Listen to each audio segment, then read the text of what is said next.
They say Diet Coke is a mom's drink. Well, you copied her jeans, her spin, her shoes, her scrunchie, and whether you realize it or not, her music.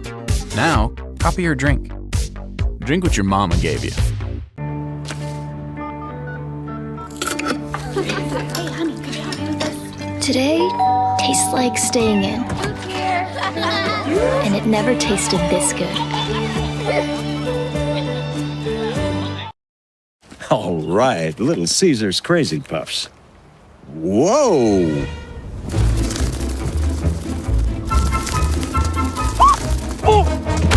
Is this little Becky?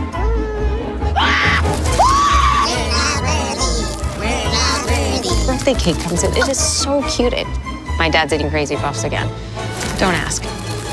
Whoa, have you tried the new bacon ones? There are bacon ones? Pizza, pizza.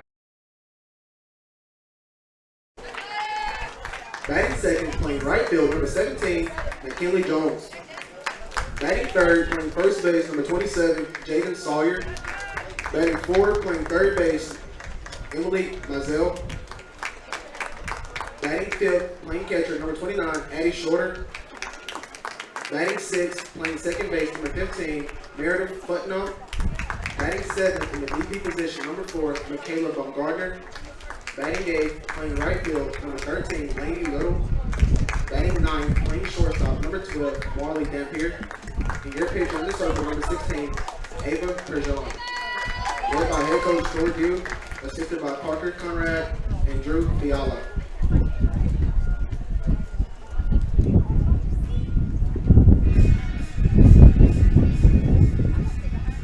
And now we're Indians. Leading off, a freshman from Biloxi, Mississippi, catching number 13, Maddie Porter. Batting second base, batting second, a sophomore from North Mississippi, playing center field, number 11, Lakeland Nichols. Batting third, a freshman from Tulsa, Mississippi, in the DP position, number 19, A.B. Marley. Batting fourth, a freshman from Washington, Tennessee, playing third base, number 18, Curly Shan. Batting fifth, a freshman from Nashville, Mississippi, playing shortstop, number 20, Ella Duhon. Batting sixth, a sophomore from Russellville, Alabama, playing second base, number 2, Jenna Whitfield. Batting seventh, a sophomore from Pontotoc, Mississippi, playing first base, number 14, Sadie Shigoro. Batting eighth, a sophomore from Memphis, Tennessee, playing left field, number 10, Taylor Graham. Batting ninth, a sophomore from Pontotoc, Mississippi, playing right field, number 1, Jordan Knight. And your pitcher in the circle, a sophomore from Jackson, Tennessee, number 7, Alyssa Cliff. Led by head coach Carson Owens, assisted by Madison Munson, with the managers Grace Randall and Braylon Pickett.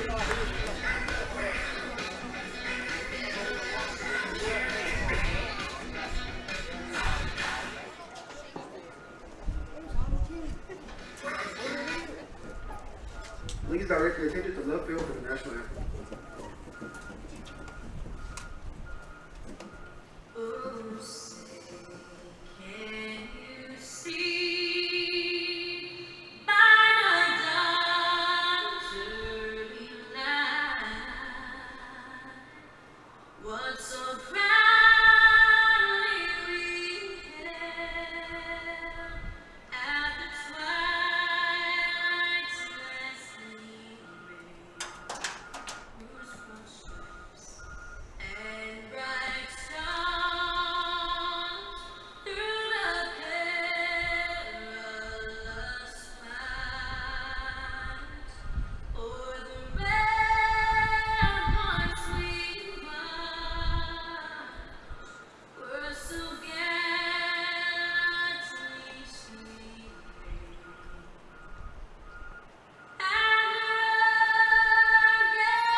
Are you looking for a place?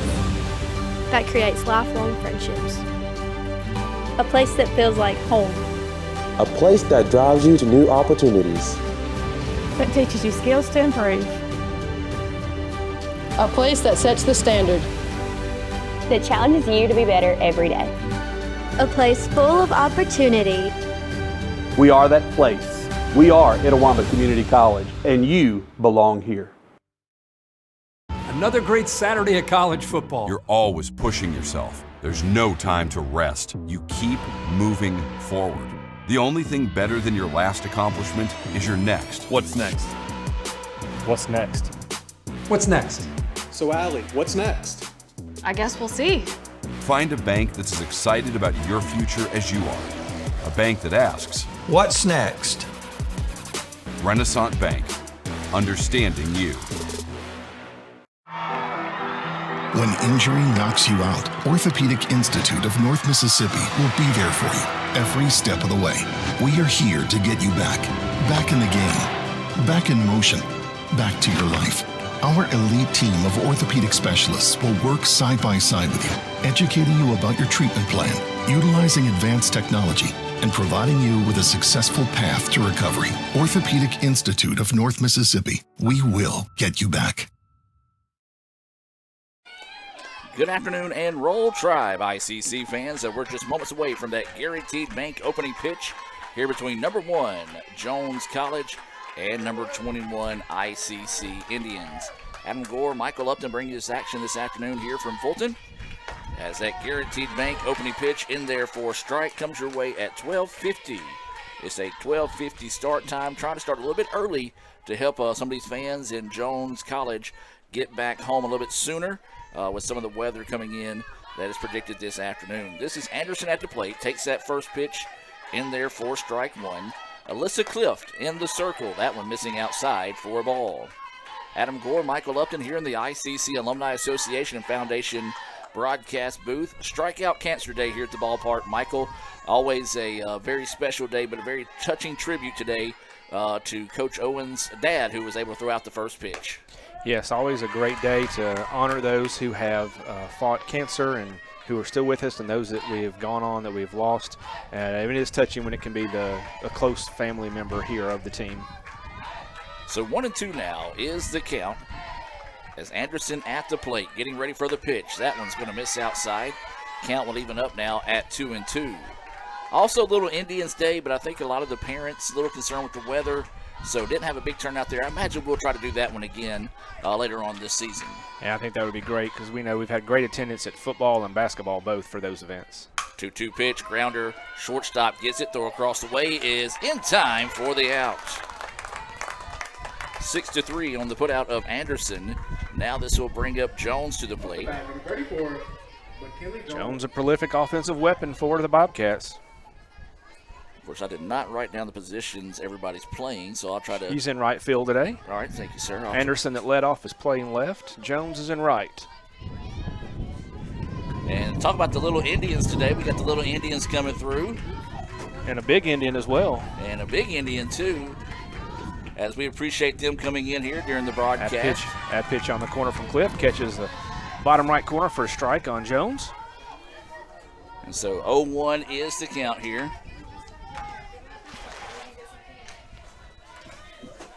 So I'm having to bribe kids to get candy to get fist bumps now. That's where I'm at now. Swing and a miss by Jones for strike 2. So Cliff finds herself ahead of the dangerous batter. Jones comes in today batting .509 with an impressive 17 home runs, 59 RBI early in the year. So she'll dig in with the 0-2. Swing and a miss for strike 3. Renaissance Bank strikeout there of Jones, second out of the inning. And so now this will bring Sawyer to the plate here for the Bobcats. Sawyer is the first baseman for Jones today. Comes in batting .351, but also has an impressive 29 walks already. A lot of teams trying to avoid the power that she's got. Yeah, they pitch around her often, and with nobody on base right now and 2 outs, this may be an opportunity to go after her here. That first pitch missing low and outside for a ball. Windy afternoon blowing into the ballpark, so if you hit anything out to left, well, you're a beast. as you'll hear the wind blow throughout the day today. Sawyer looking at that second pitch. It's across for a strike. 1-1 now is the count here to Sawyer. Yeah, for a day like today, I think you're going to need some Stephen West power to get out to Yes, left. yes, most definitely. Strong enough to break the ball is Stephen West. 1-1 pitch here. Swung on and missed. Strike two. We'll give you today's Tupelo Coca-Cola Bottling Works lineups in the exchange of innings. As 1-2 now is the count. There is 2 outs. Cliff's pitch. Popped up, back, and this is going to get out of play over towards the basketball courts. And we'll sit at 1-2.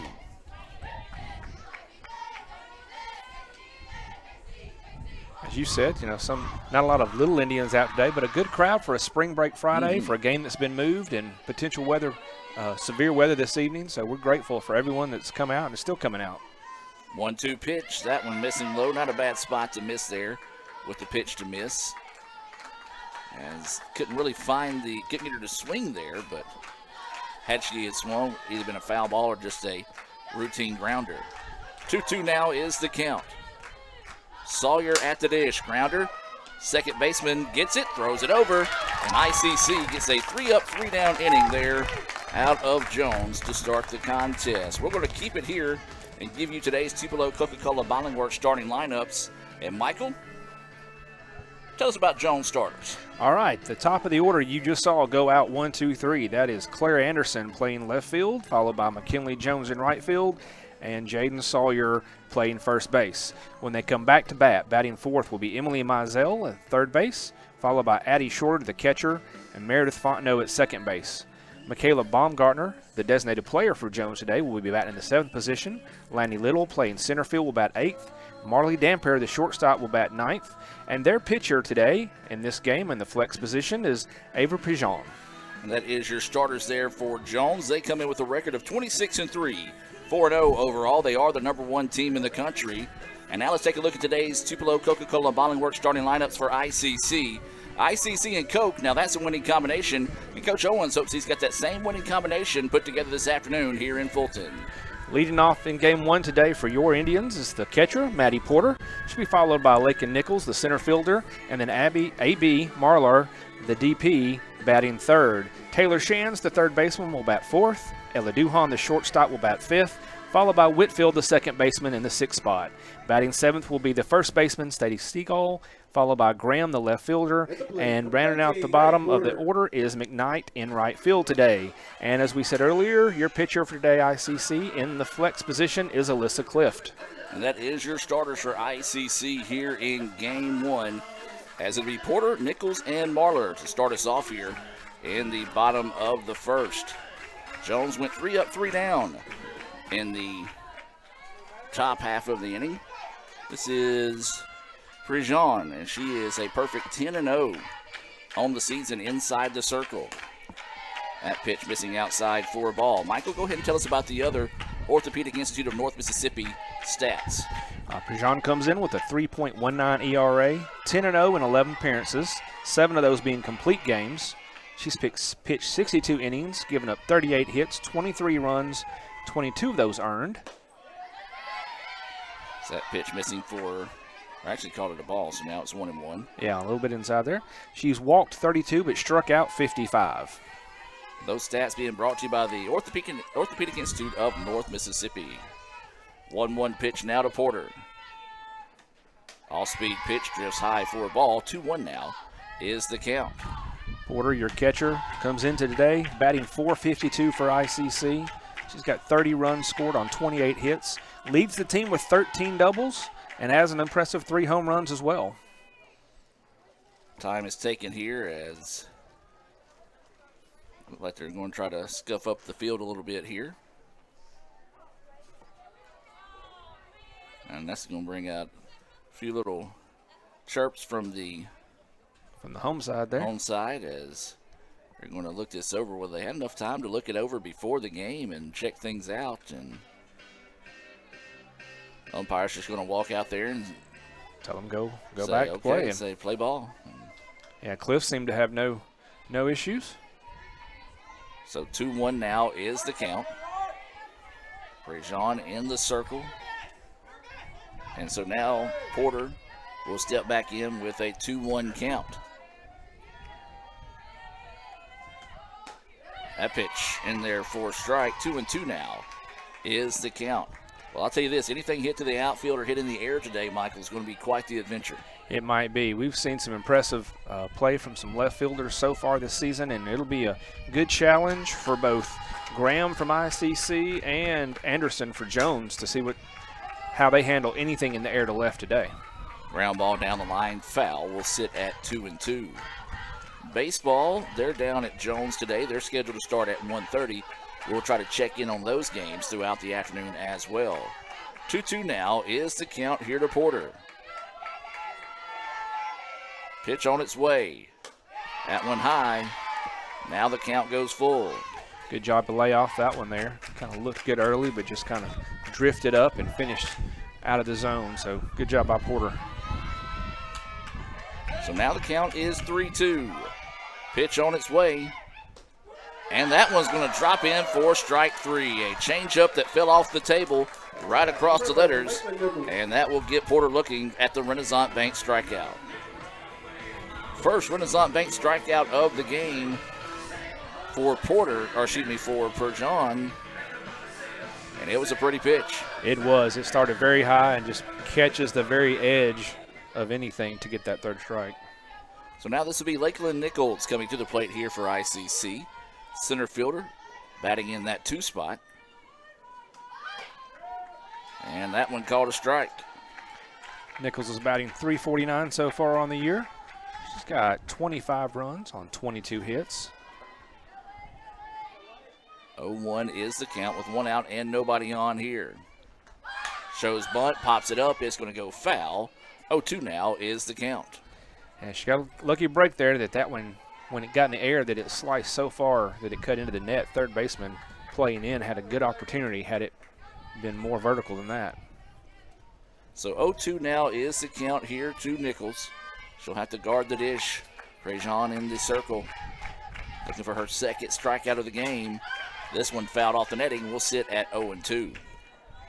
Michael, we talked about it being a strikeout cancer day. Really cool moment before the game as the teams where we talked about honoring Carson's dad.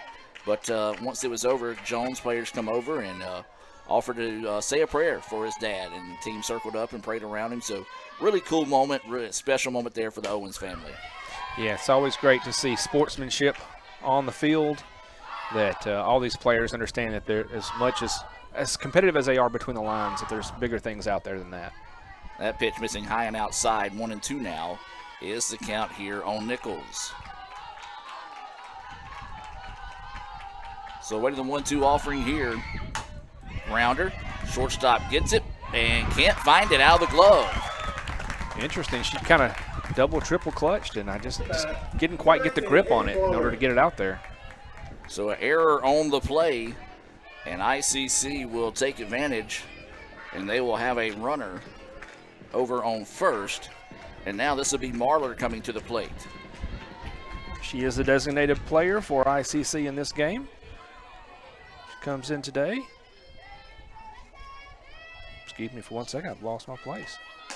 Marlar looks at that pitch. It misses low for a ball. 1-0 is the count. She's batting .400, has 10 runs and 26 hits, 6 doubles, 4 home runs, leads the team with 27 RBI. Love to add to that here. So the 1-0 pitch coming. That one in there for a strike. Evens things up now at 1-1. You can see how Prejean has adjusted since the first batter to find the corners that this umpire likes, and now she's hitting those where she wants to. Nichols is a threat to steal over there at first. She's got good speed. Runner goes, and the ball, perfect pitch to run on there as the pitch kind of fell short, hit the plate and bounced across. So now ICC with the runner in scoring position here with 1 out.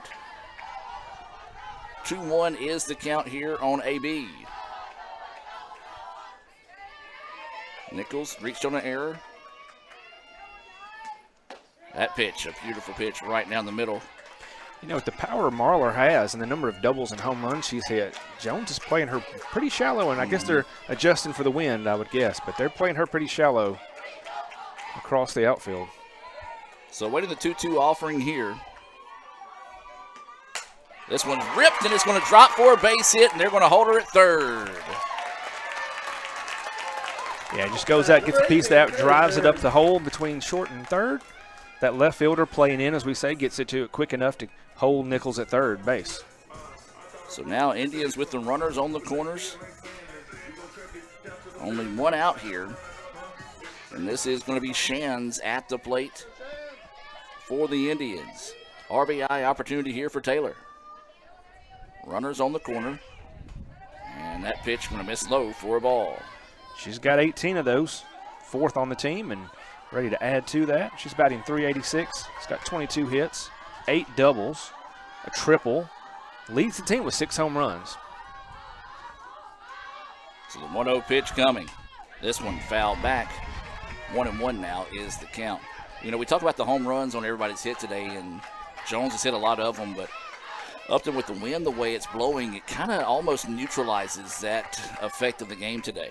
It does, and as a hitter, you're going to have to adjust as well. You really don't want to lift anything. That pitch high, ball 2. You're going to be looking for pitches that you can drive into the gaps like Marlar did just a moment ago. Yeah. If you're going to hit one, you're going to get it out to right. If you hit one to left today, more power to you, and no pun intended. Time is taken here as they want to reset the defense. Runners on the corners, one out here. Shands is at the plate for the Indians. ICC trying to strike first here in the bottom of the first. Rejan's pitch. Big, healthy swing and a miss there. 2-2 now is the count here on Shands. Yeah, just got her swinging on that off-speed pitch and couldn't line it up, so now an even count. So waiting the 2-2 offering here, and that pitch missing outside. 3-2 now is the count. So the count goes full. Runners on the corners here for the Indians. One out, bottom of the first, no score. ICC and Jones here in game 1. This one popped, lifted, and it's going to be out of the ballpark. Are you serious? We said if you hit one hard to left today, it's going to be tough to get out of the ballpark. Shan said, shut your mouth, Gore. I'm parking one out there on a 3-run shot. She did. That one lifted and carried into the wind. As you can see, the flag is blowing straight in, and she just missed it in the scoreboard on that one, Adam. Big time swing of the bat there, and ICC with a 3-0 lead. And my, oh my, Michael not knocking anybody today, but if you are going to hit one, you have to hit it on the line like that. She did just enough to get it out of the ballpark, and ICC goes up 3-0. That is exactly a kind of hot start that Coach Owens is very excited at for this opening home conference series here. That first pitch across for a strike here to Duhan. Duhan's the shortstop for ICC.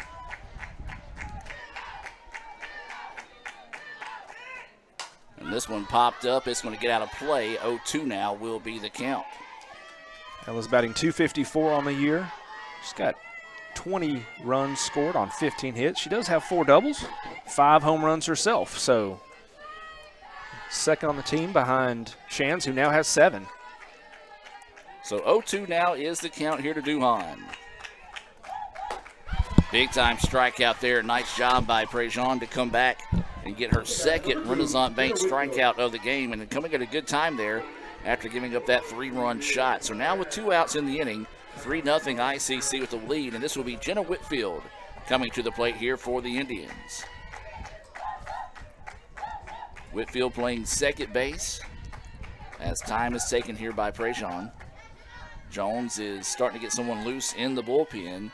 That appears to be Anna Grace Whitehead starting to get loose. Freshman from Kosciuszko. That pitch, a little off speed, but hangs up high. 1-0 is the count here to Whitfield. Whitfield for ICC, sophomore from Russellville, Alabama.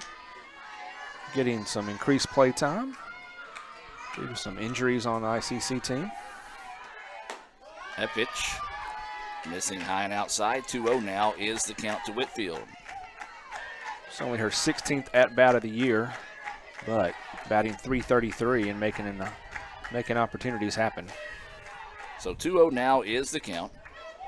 And that one missing low. So Whitfield, not of tall stature, causing some problems here of Prejean trying to find her strike zone.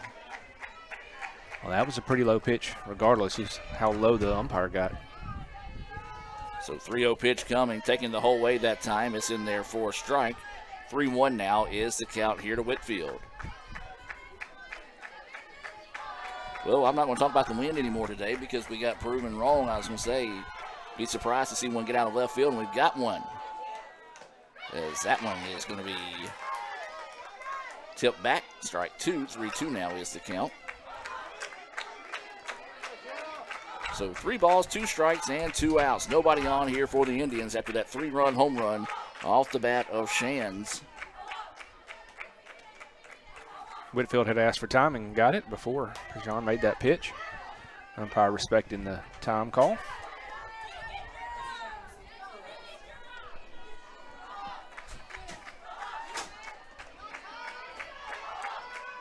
So waiting the 3-2 offering here.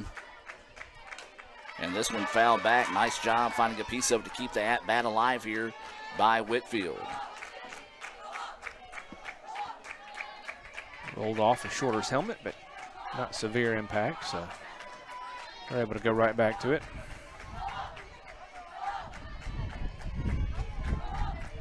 So full count. And this one lifted, foul, and it's going to carry out of play. Out toward the batting cages. So a nice little at-bat going here for Genesee.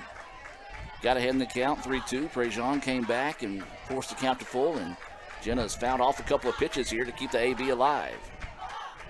That ICC dugout fired up and trying to support her.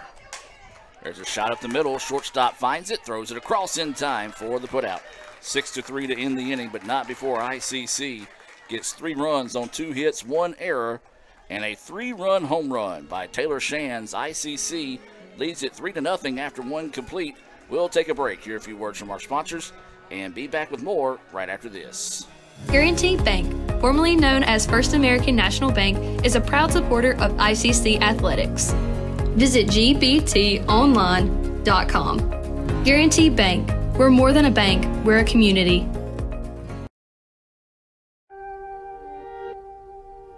Keep watching. Okay, where's the remote? Ugh, it's under her arm. I'm gonna go for it. So close. Oh, maybe he can get it.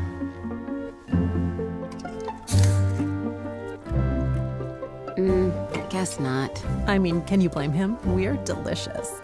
Delicious and sugar-free. Delicious and caffeine-free. Yep. Anyway, about that remote. Welcome back, ladies and gentlemen, as we head now to the top of the second inning. ICC leading it 3-0, as it'll be the 4, 5, 6 batters due up here for Jones, Mizell, Shorter, and Fontenot scheduled up here for the Bobcats. Alyssa Cliff still in the circle here for ICC. She got a 3-up, 3-down top of the first inning with 1 Renaissance Bank strikeout. That pitch in there for a strike. 0-1 the count now here to Mizell. I think we failed to share with you Alyssa's numbers coming in today in the first inning, so we'll do that now. She comes in with an impressive 1.34 ERA today, 9-2 in 11 appearances, 68 innings pitched. And that pitch finds the corner for a strike. 0-2 now is the count. She's given up 49 hits on the year, 17 runs, only 13 of those earned. Walked 13, but has struck out an impressive 88. And so now the count 0-2 here to Mizell. This one fouled right back to us, and we'll sit at 0-2. Mizell, Shorter, and Fontenot due up here. Mizell is the third baseman for Jones. She's batting .444 on the year.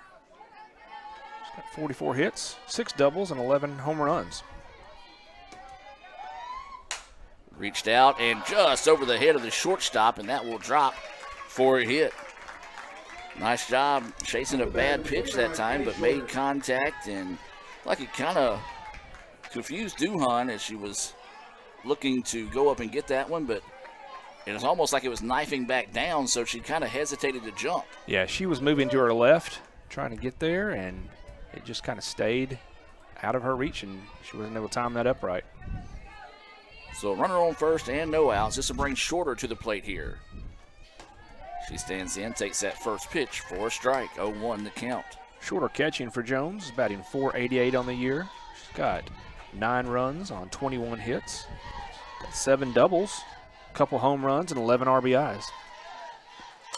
This pitch popped up. Whitfield calling everyone off, and will squeeze it for the out. 1 away. Nice job of Whitfield to track that one. It was moving back into her left slightly. And so this will be Fontenot coming to the plate now, the second baseman. Runner at first with 1 out here. We're in the top of the second inning. ICC up 3-0 after a 3-run home run by Shands. Cliff getting set to deliver the pitch. It's high for a ball. Fontenot's a .327 batter. 8 runs scored on the year on 18 hits. 3 doubles, triple, and a home run. 14 RBIs. This pitch foul back off the netting will even the count up now at 1-1. Yeah, Cliff got her to chase one there.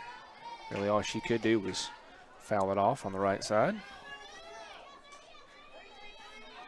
Jones now has a couple of pitchers up in the bullpen. Joining him now looks like to be number 27, Jaden Sawyer. Also, Prejean was down there as well. So that pitch high for a ball. 2-1 now is the count.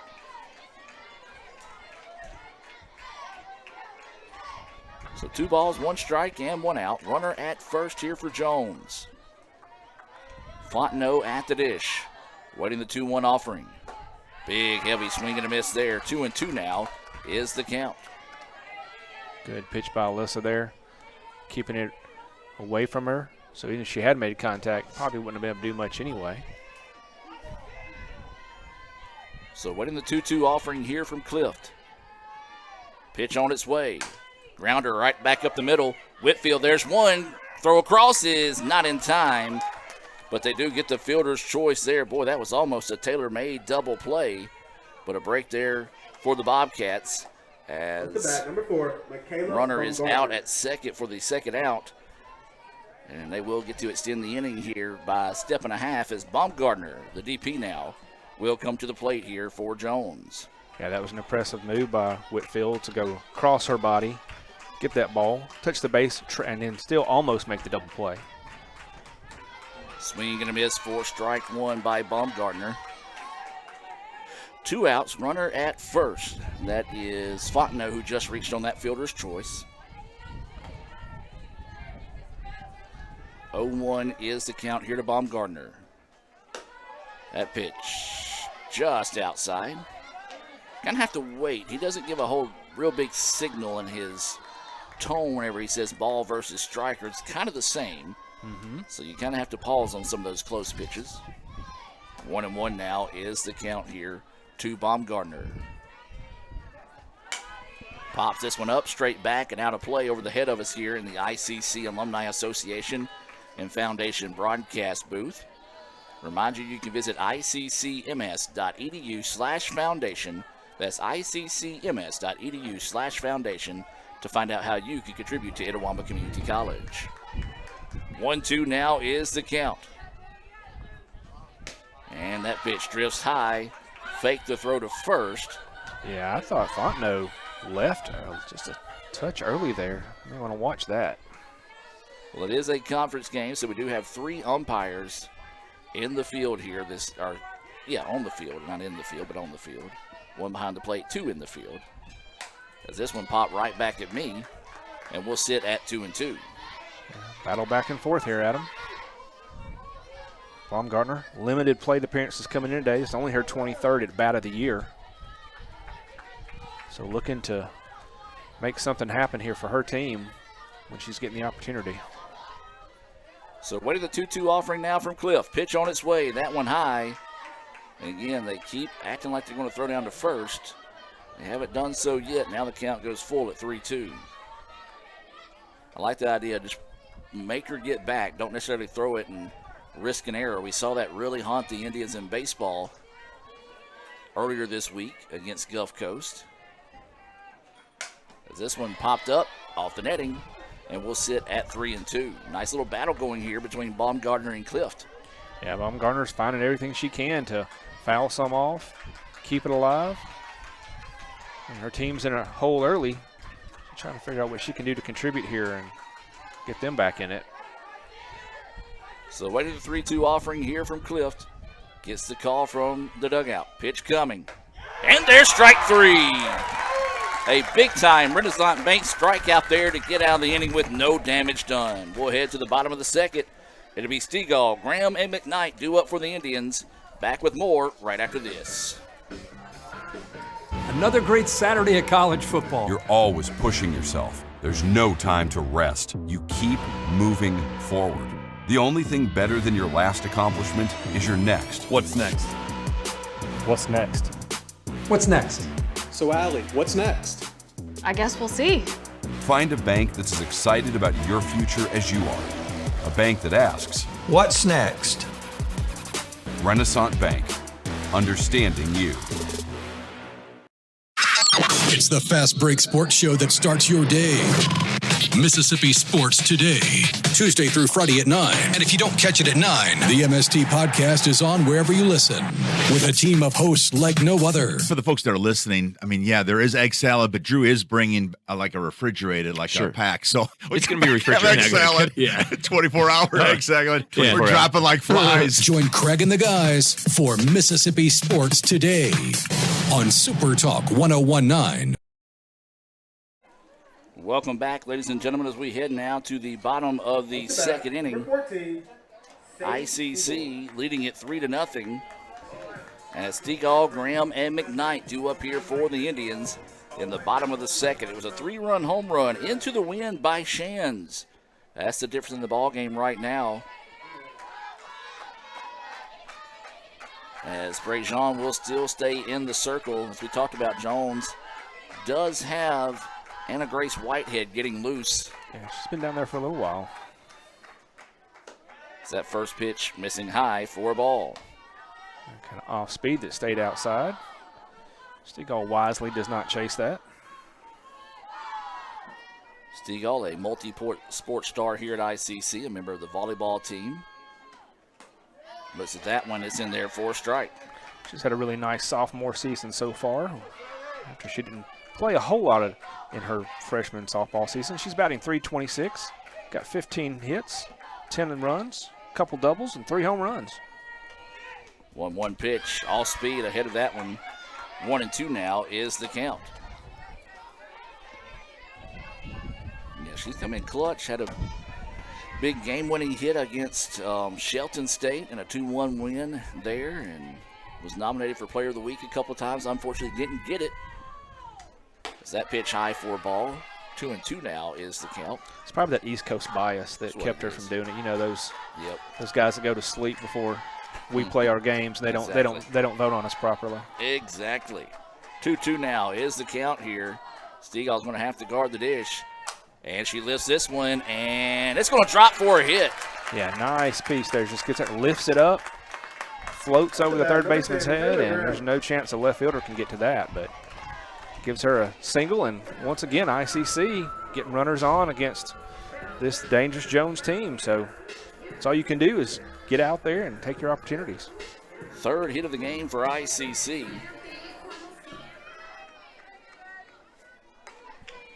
As this is now going to be Graham at the plate. Takes that first pitch for a strike. Graham, the left fielder's batting .367 for ICC.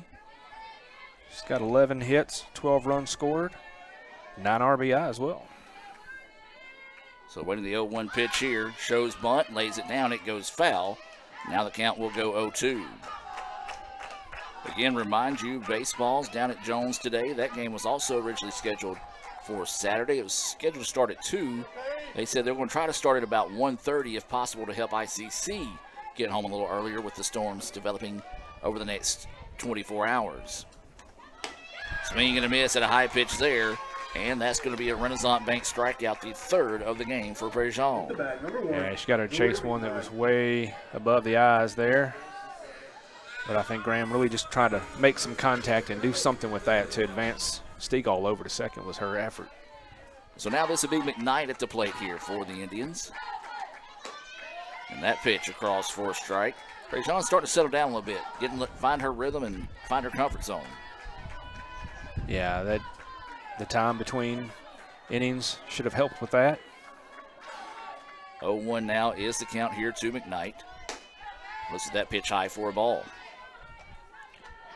McKnight comes in today batting .370 on the year. She's got 20 hits, 14 runs scored, a double and a triple, 7 RBIs for the Indians. Those stats being brought to you by the Orthopedic Institute of North Mississippi. 1-1 now is the count. That pitch drifting just a little bit outside. 2-1 now is the count. They're just trying to get that left-handed batter to chase that one over there on the corner. So 2-1 now is the count here to McKnight. 1 out and a runner at first. That one right down Broadway, taking the whole way that time. 2-2 now is the count here to McKnight. 2 balls, 2 strikes, 1 out, and a runner on first. ICC leading this one 3-0. As this pitch popped up off the netting, and we'll reset it 2-2. Yeah, she shows bunt, then slices that one. Unfortunately, it fouls back. With everybody playing in, she might be able to drop one into a hole the same way that Stegall did. So she will set up with a 2-2 count. 1 out and a runner at first. Thought about that one. Snap throw down to first is not in time. And we'll say the pitch was low and outside. 3-2 now is the count. Good heads-up play there by Stegall to get back, as that was an impressive snap throw down by Shorter. Wind really picking up now. This one popped up. Third baseman's going to go over, and thank goodness the wind was blowing as it took it and carried it out of play. Love the hustle, though, by Mizell, as she was not even worried about where she was on the field. She was trying to chase that one down and went into the safety netting. You gotta like the hustle there. Yeah, great athleticism by these players today. Here's a shot. Left fielder's going to come up and can't make the diving play, as the wind once again kind of just drifting that one, and a break for the Indians. Heck of an effort. Indeed. Out there, I believe that's Anderson. I thought that was going to land, at first that was going to land in the same spot that Stegall did there. But Anderson closed that ground very fast. So after a couple of foul balls that Mother Nature helped find its way from being an out, count is still 3-2 here to McKnight. This is going to be a grounder, and it's going to get through for a base hit. Yeah, I thought the first baseman was going to have a play, but she pulls back like to catch a throw, and just lets it roll right through, and then Indians keep moving. So Stegall's going to go all the way to third on the throw, and then nobody covered second, allows McKnight to advance to second on the single. Yeah, I was going to say she singled advance on the throw, and ICC now with runners at second and third, trying to build on this 3-0 lead. Timeout taken here by Jones. We're going to take the timeout and be back with more right after this. Guaranteed Bank, formerly known as First American National Bank, is a proud supporter of ICC athletics. Visit gbtonline.com. Guaranteed Bank, we're more than a bank, we're a community.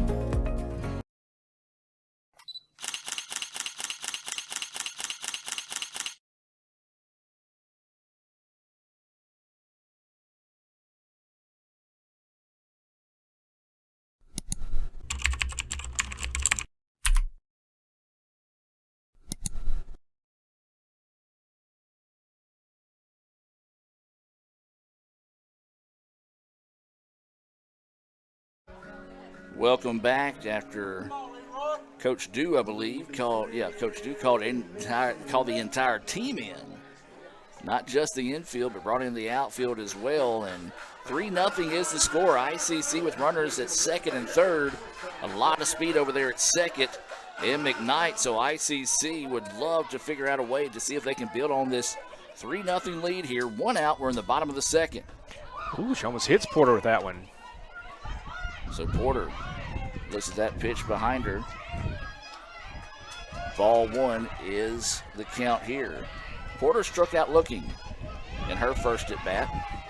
Would love just to get something down to the outfield or hit hard up the middle to push across a run. 1-0 is the count.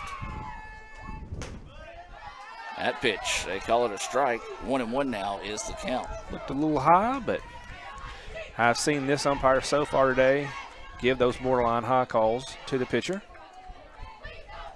So 1-1 now is the count. The wind beginning to pick up once again here at the ballpark. At Andy Kirk Field, we can proudly say now. 1-1 pitch. This one lifted. First baseman's going to give chase, but it's going to get out of play. And so now the count will go 1-2. I think that almost hit Dr. Chad Case in his lawn chair over there. Hopefully he got out of the way and didn't get injured. And Dr. Case will be making that trip, probably leaving here in a little bit to head down to Pearl River for the ball game later tonight. 7:30 tip between ICC and Coahoma in the semifinals of the Region 23 tournament. Ground ball, third baseman's going to look the runner back. Now we'll throw it over. And runners wisely do not try to advance in that situation. 2 outs. Number 11, Lakeland Nichols. 5-3 on the putout. Now this will bring up Lakeland Nichols, who reached on an error.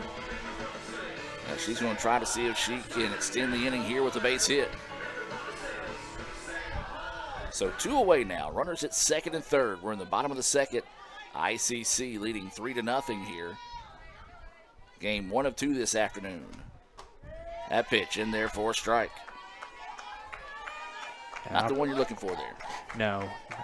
Nichols in this opportunity with 2 outs and 2 on. She's going to have to try to make some contact, put something in play here for sure.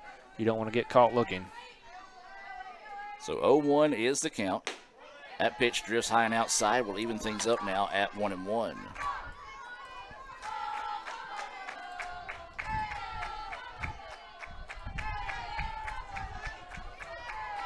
So 1 ball, 1 strike, 2 outs. Runners on second and third.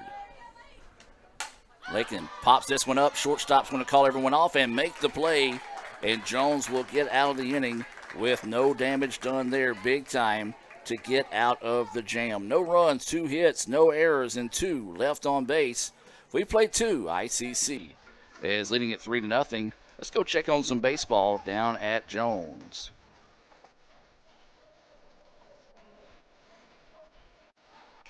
Well, I said I was, and as soon as I do, their stream drops. They might be having a few difficulties. Let's hear a few words from our sponsors. When injury knocks you out, Orthopedic Institute of North Mississippi will be there for you every step of the way. We are here to get you back in the game, back in motion, back to your life. Our elite team of orthopedic specialists will work side by side with you, educating you about your treatment plan, utilizing advanced technology, and providing you with a successful path to recovery. Orthopedic Institute of North Mississippi. We will get you back. Welcome back, ladies and gentlemen, as we move now to the top of the third inning. ICC up in this one 3-0 after a 3-run home run by Shands in the bottom of the first inning.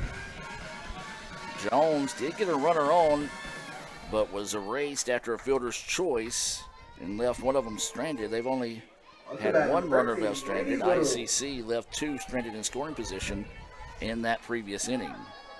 Little, Dampier, and Anderson due up here. 8-9-1 batters for Jones. Lainey Little's the center fielder today for Jones. Comes in batting .481. 25 hits, 22 runs scored, 6 doubles, a home run, a triple and 2 home runs. That pitch high for a ball. 1-0 is the count. We do want to remind fans of Bank Oklahoma, a proud sponsor of ICC Athletics. This afternoon, John Herod and the rest of the staff there at Bank Oklahoma.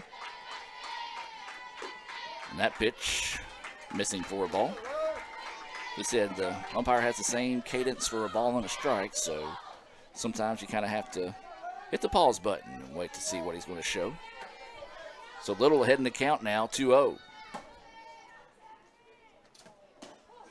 that pitch in there for a strike. 2-1 now is the count here to Little. Clift in the circle. She's got 2 Renaissance Bank strikeouts on the day. A big one to end the inning in the second. And that pitch in there for strike 2. Nice job coming back in and working inside. Yeah, pretty pitch to that left-handed hitter to go in that corner, and well, she's got no way to swing at that. So 2-2 now is the count here to Little. Cliff will get the numbers and set to deliver. This one fouled off, and we'll stay at 2-2. We talked about fans still making their way out to the ballpark. See a lot of familiar faces from the Vardaman area, with Michaela Jones on Jones' team being from Vardaman. As there's a ground ball, first baseman finds it and will be on the bag when she grabs it. 3 unassisted to retire Little. Well, for Jones fans that are wondering, well, what does that matter? You're not Mark Easley. Well, I'm from Pittsboro, which is right down the road from Vardaman. Went to school with Michaela's mom. So seeing a lot of familiar faces, I'm hoping to be able to speak to some folks in between games. And we're always excited to have visiting fans come, and opportunity like this where it's a player close by, those friends and families can come out here to Fulton and enjoy a beautiful day for now at the ballpark. Dampier at the plate. That first pitch missing high and outside for a ball. 1-0 is the count. Dampier batting in that 9 spot, playing short today. And that pitch missing low.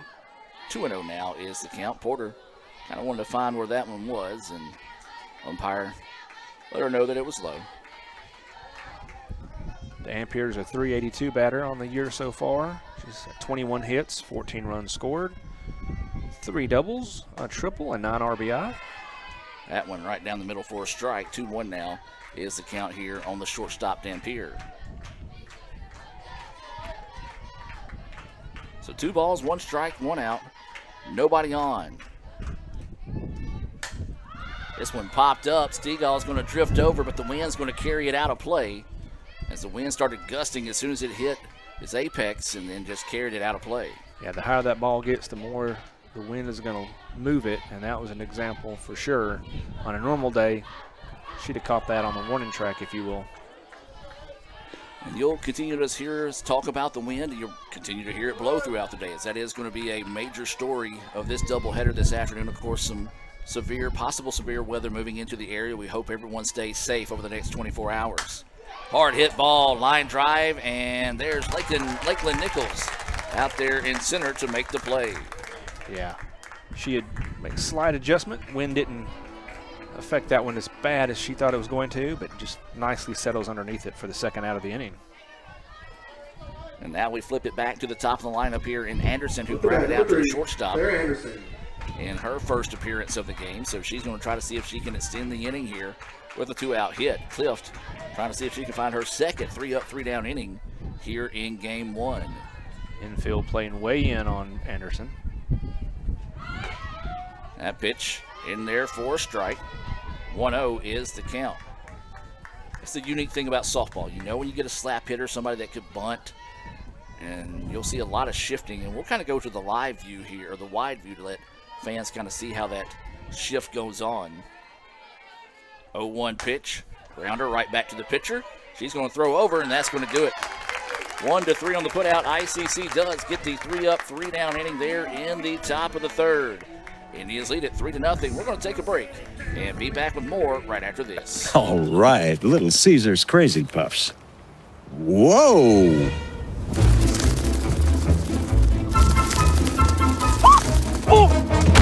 Is this little Becky?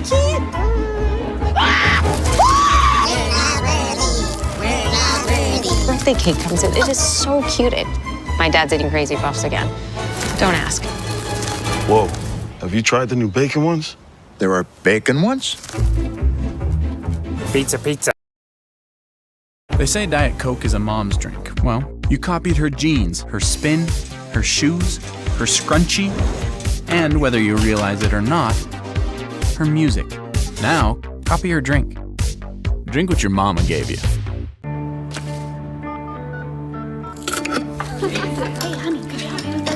Today tastes like staying in. And it never tasted this good.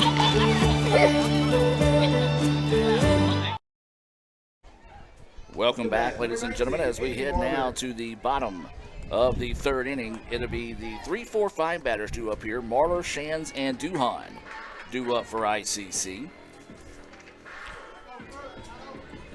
That was a dangerous run earlier for ICC as they, in the first inning, they put 3 on and got 3 runs off the big home run to left by Shands.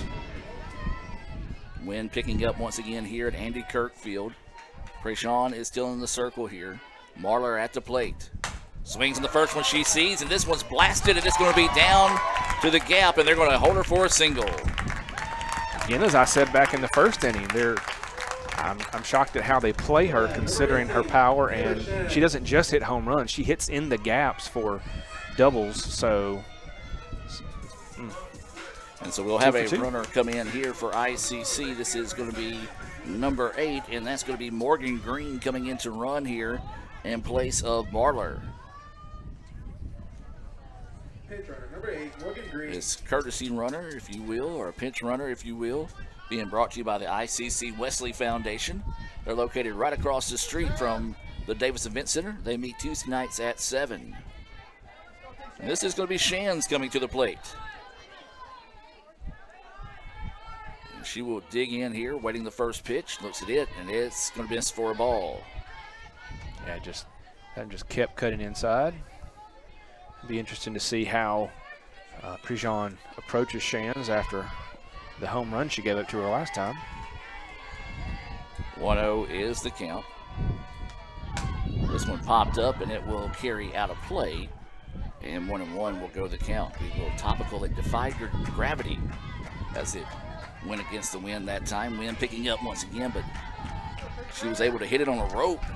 Those type of home runs Andy Kirk liked back in his days. Like, you know when you hit it on the line and it gets out of the ballpark. Well, that was exactly the way her 3-run shot was back in the first. 1-1. Pitch high and outside. 2-1 now is the count here to Shands. Well, the Indians had runners on second and third in the bottom of the second. Just unfortunately couldn't pick up any insurance runs. And this one lifted. It's going to be back. Right fielder's going back. It's gone again! Taylor Shands with another home run. This one to the opposite field, drives it deep out to right where we thought home runs would go today. And that right fielder just kept going and had no chance on that one.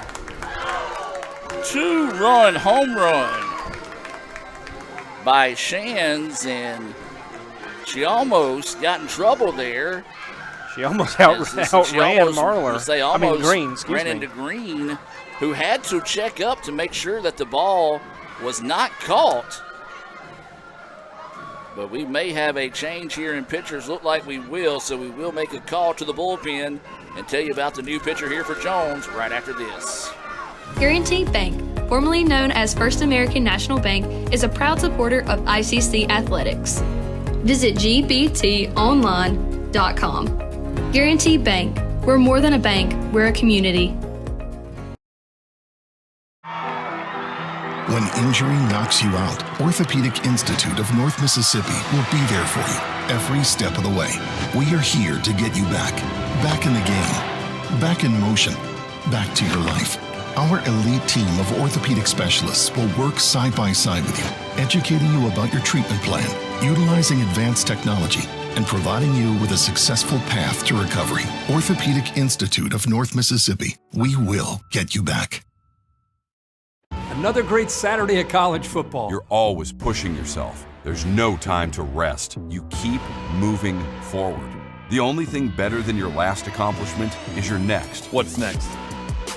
What's next? What's next? So, Allie, what's next? I guess we'll see.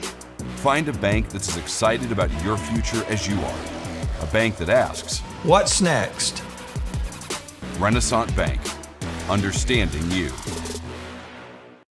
Guaranteed Bank, formerly known as First American National Bank, is a proud supporter of ICC Athletics.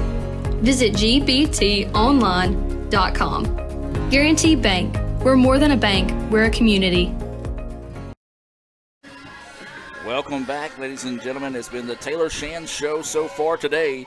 She's got 2 home runs, 5 RBIs, 5-0 is the score. New pitcher in the game here for Jones, as that is Jaden Sawyer, number 27, coming in. And, boy, she brought the heat for strike 1, as she'll be welcomed by Duhan to the plate. Michael, after this pitch, we'll get some stats, or if you want to go ahead and talk about them now, as they may have a little bit of trouble on the communications. Sure. Sawyer comes in today with a 3.32 ERA. She has 3 wins and 0 losses in 4 appearances. All 4 of those games started. 3 of those she went to complete game. She's thrown 19 innings, has given up 9 hits, 7 runs, all 7 of those earned. She's walked 8 but struck out 35. Those stats being brought to you by the Orthopedic Institute of North Mississippi. Duhan will foul that one back. 1-2 now is the count. She struck out swinging to Prejean in her first at bat. 1-2 pitch. Swung on and missed for strike 3. Nice job there by Sawyer to come in and get the first Renaissance Bank strikeout of the game for herself. And that is going to be the 4th of the game for Jones. Yeah, got her on that inside rise ball that she thought she could get a piece of, and just swings it around her shoulders and can't make contact. So now this will bring Jenna Whitfield to the plate, who had a nice AB before she eventually grounded out 6-3. Looks at that pitch in there for a strike. So 0-1 is the count here to Whitfield. And she will take that one for strike 2. 0-2 now is the count.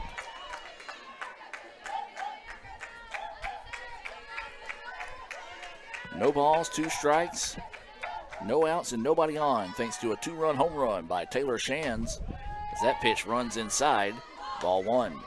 Yeah, Whitfield leans back out of that one wisely. She didn't want to wear it on her elbow. Yeah, Sawyer's bringing some heat. 1-2 pitch, all speed, missing low. 2-2 now is the count. I like that. As soon as you said bringing heat, she comes one that looks the same coming out of the arm, but world of difference in the speed and comes low. So good eye by Whitfield to hold off on that one. 2-2 pitch missing outside. Now the count goes through full at 3-2. 3 balls, 2 strikes, 1 out, nobody on. Indians up 5-0 here in the bottom of the 3rd. Game 1 of 2 against Jones. Hit hard, but foul. Yeah, these Indian batters today have done a fine job against Prejean, and here right now between Whitfield and Sawyer really having some long, productive at-bats. Even if they don't reach base, they are getting a lot of looks. They're fouling balls off, putting a lot of extra pitches on the Jones pitchers. So the count will stay full here to Whitfield. 1 out and nobody on. Off speed, beautiful pitch there for strike 3. Back-to-back Renaissance Bank strikeouts for Sawyer. And just like that, 2 away with the new pitcher in the game. This will be Sadie Stegall, who singled on a ball that dropped in front of the left fielder to start the 2nd inning, but she was stranded at 3rd. So she'll try to spark a 2-out rally here for the Indians. That pitch in there for a strike, 0-1. Sawyer continue to pop that leather. She's going to step back and reset here. 0-1 is the count to Stegall, who's playing first here in game 1. Off-speed pitch, skips across. 1-1 now is the count.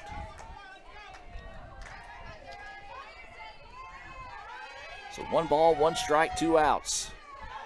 Nobody on. Sawyer trying to get out of this inning with minimum damage done as that pitch. We said he likes them a little high. Yeah, he sides with a pitcher on the ones that are borderline.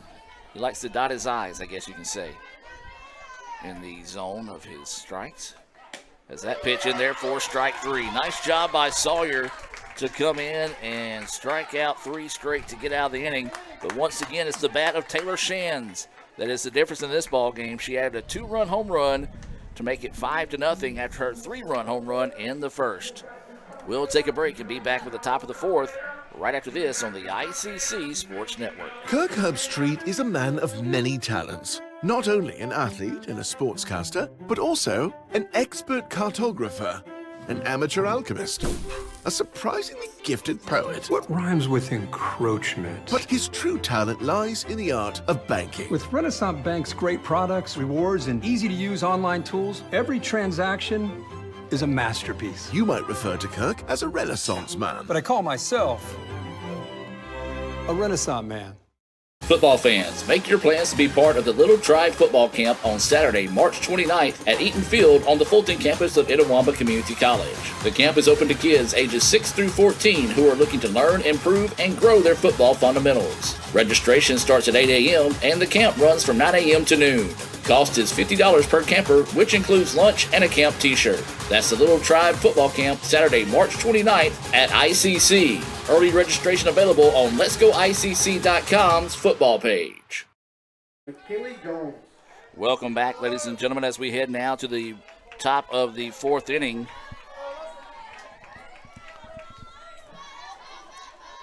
Still Clift on the mound for ICC.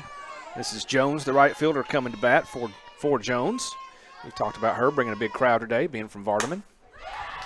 She hammers this one, and she's done that a few times in her life, as that's going to be a solo home run to start the inning for Jones. And that's just what the Bobcats needed to find a little bit of life back into this contest. Yeah, that one was more of a line drive even than Shan's that went out to left. That was just on a direct rope. So a solo home run to start the inning for Jones makes it 5-1 now here in the top of the fourth. And this will bring Sawyer to the plate, who grounded out to second. And her only appearance so far. A Renaissance Bank scoreboard update after one complete in baseball. ICC up 3-0 at Jones. Jones, the number 4 team in the country in baseball. That pitch high from Cliff for ball one. 1-0 now is the count. ICC number 21 in the newest rankings this past week in softball. Jones held firm at number 1, where they've been a large majority of the season. 1-0 is the count. Pitch missing low for a ball. 2-0 now is the count here, and Porter wants to take a minute to go talk to Clift and get her refocused. So the Sawyer, Mizell, and Shorter due up here after that solo home run by Jones. 2-0 is the count here to Sawyer, who is playing first base. So Cliff getting set to deliver. And that pitch in there for a strike. Another one of those that's kind of borderline on the high side, but at least he is being consistent for both pitchers. At the end of the day, that's really all you want, is just a consistent strike zone no matter where it's at. 2-1 now is the count. Sawyer awaiting the pitch. Pops this one up, straight back and out of play. We'll go 2-2 now. That pitch over the top of us here in the ICC Alumni Association and Foundation broadcast booth. If you went to ICC, we encourage you to join the Alumni Association by visiting iccms.edu/alumni. 2-2 now is the count here to Sawyer. And this one blistered, lifted high in the outfield warning track and reeled in there by center fielder Lakeland Nichols. Yeah, that one was sky high. Yeah. I mean, wind has actually died down a little bit, and I did mention earlier, but it had died down a little bit when Jones was at bat as well, but that one just stayed. That one got really, really up there. So now this will bring Mizell to the plate. Third baseman will dig in with nobody on here. We're in the bottom of the fourth. ICC up in this one 5-1. Before the home run, she had the only hit of the day so far for Jones. That one ripped in just over the head of Shands. Couldn't quite get to it quick enough, and that's going to be a double. Nice job, Mizell, to realize that was going all the way to the wall, make that quick turn, and get all the way to second on that. Yeah, that was one of those balls of wide third baseman wear the mask, as that one was just over the head of Shands. Blistered down the line for a double. So now with one out in the inning, this will bring Shorter to the plate. So now Jones having one of their better innings here at the plate. Or to be honest with you, having their best inning so far at the plate. Indeed, they're actually getting better contact. When they're not striking out, they're making the ground, not ground balls and fly balls. So Shorter popped up to second and fouls this one back for strike one. And also, this is the second time through the lineup, so they've all had a chance to see Clift at least once. And, you see that a lot in baseball. Once a lineup has gone through a pitcher once or twice, they make those adjustments. And I'm assuming these Jones batters are doing what they can to adjust to Clift. So waiting the 0-1 offering here. And that one just missing outside. 1-1 now is the count. But both these pitchers, well, I say both these pitchers, Prejean and Cliff were living on that edge earlier. It's kind of disappeared here of late. 1-1 now is the count. Grounder, shortstop, gets it, throw across the way, is in time for the putout. Nice job of holding on to it as long as she could, but still get the out there to keep the runner at second. 6-3 on the retirement of Shorter. And now with 2 outs and a runner at second, this will bring Fontenot to the plate. She reached first on a fielder's choice back in the second inning when she grounded to second, and Whitfield made an impressive play that almost got the double play. So 2 away, runner at second. 5-1 ICC with the lead here in the top of the 4th. That pitch missing high for a ball. So 1-0 is the count here to Fontenot. Indians trying to find the exit. This pitch fouled back. 1-1 now is the count. Well, the First Lady of ICC coming in and taking care of us, dropping us off a little snack tray. We do appreciate that very much. Miss Belinda, thank you. 1-1 now is the count. This one hit hard to the gap, could be trouble. No, it's made a long running catch out there in left field by Graham, and ICC gets out of the inning with minimum damage done. 1 run on 2 hits, no errors, and 1 left on base. We have played 4.5. No, yes. Yes, 4.5. 4.5. That was top of the 4th. Yeah, top of the 4th. We are cruising on here, so we'll take a break and be back with more right after this. When injury knocks you out, Orthopedic Institute of North Mississippi will be there for you every step of the way. We are here to get you back in the game, back in motion, back to your life.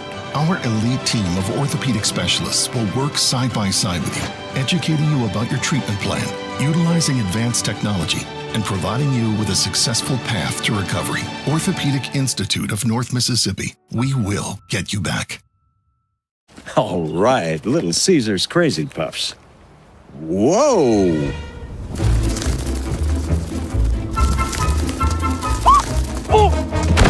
Is this little bad kid?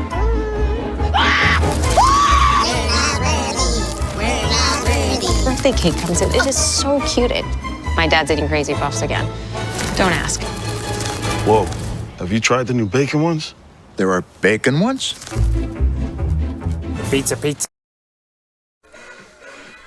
Welcome back, ladies and gentlemen, as we get set now to head to the bottom of the 4th inning.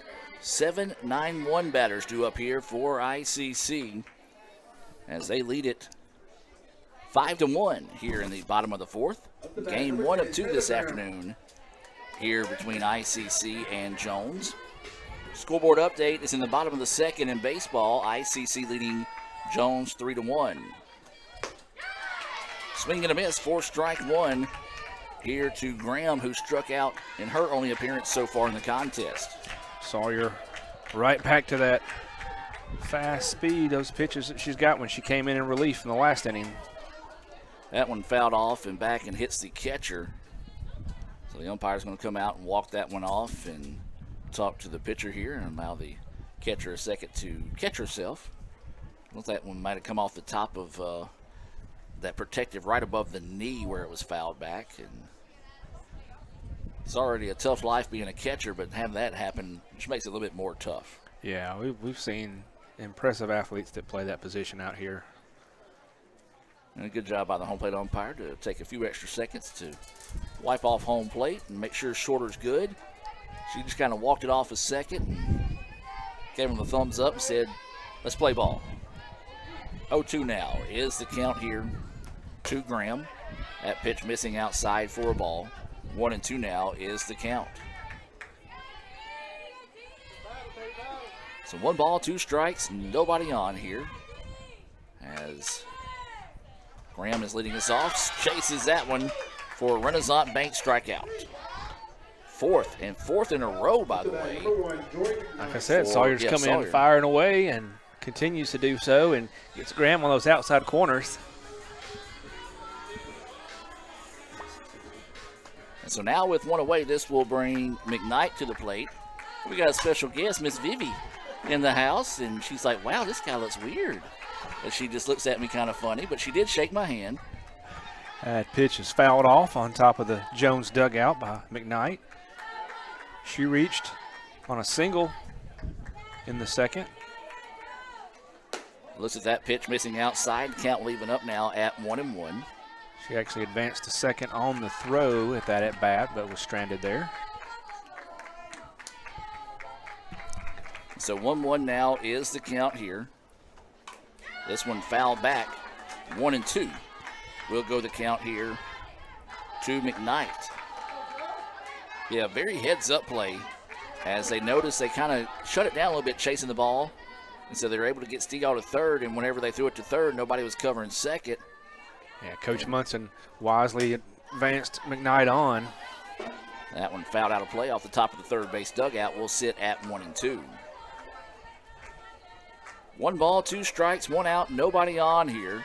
ICC up 5-1 here in the bottom of the 4th. That pitch missing low and outside. 2-2 now is the count. Well, absolute beautiful day for softball here in Fulton. Of course, we know the weather's not going to stay that way. And again, we hope everyone stays safe over the next 24 hours with the storms coming through. Ground ball to second, scooped up, thrown over in time. 4-3 on the putout. And that breaks up the roll of strikeouts at 4 straight for Sawyer. It's nice to see someone make some forward contact, non-foul contact, if you will. And so this will be Porter coming to the plate now with 2 outs and nobody on here in the bottom of the 4th inning. She looks at that first pitch, missing low for a ball. She's 0 for 2 so far today. Struck out looking to lead off the game and then grounded out to the third baseman in the 2nd inning as well. So waiting the 1-0 offering here to Porter.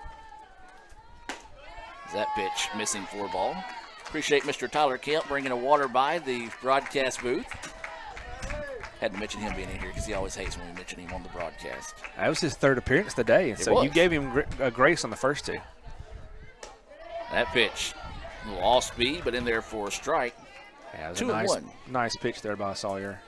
We keep talking about how the speed she's got and the power she throws with, but those off-speed pitches she throws are really, really pretty. Another off speed. This time it falls off the table a bit too soon. 3-1 now is the count here to Porter. If she were to reach, it would be Nichols due up next for the Indians.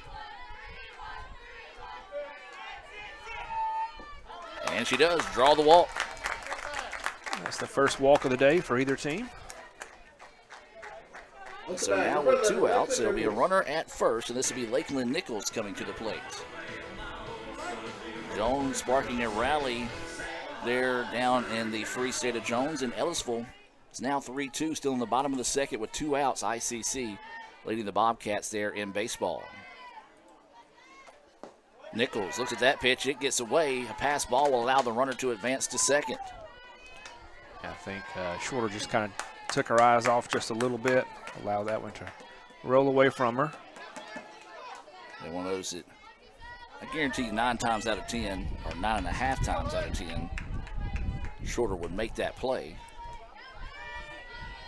So a pass ball there could loom large if ICC can come away with a base hit here out of Nichols. That pitch in there for a strike. 1-1 now is the count. Nichols reached on an error in the first and scored as part of the 3-run homer that Shands hit.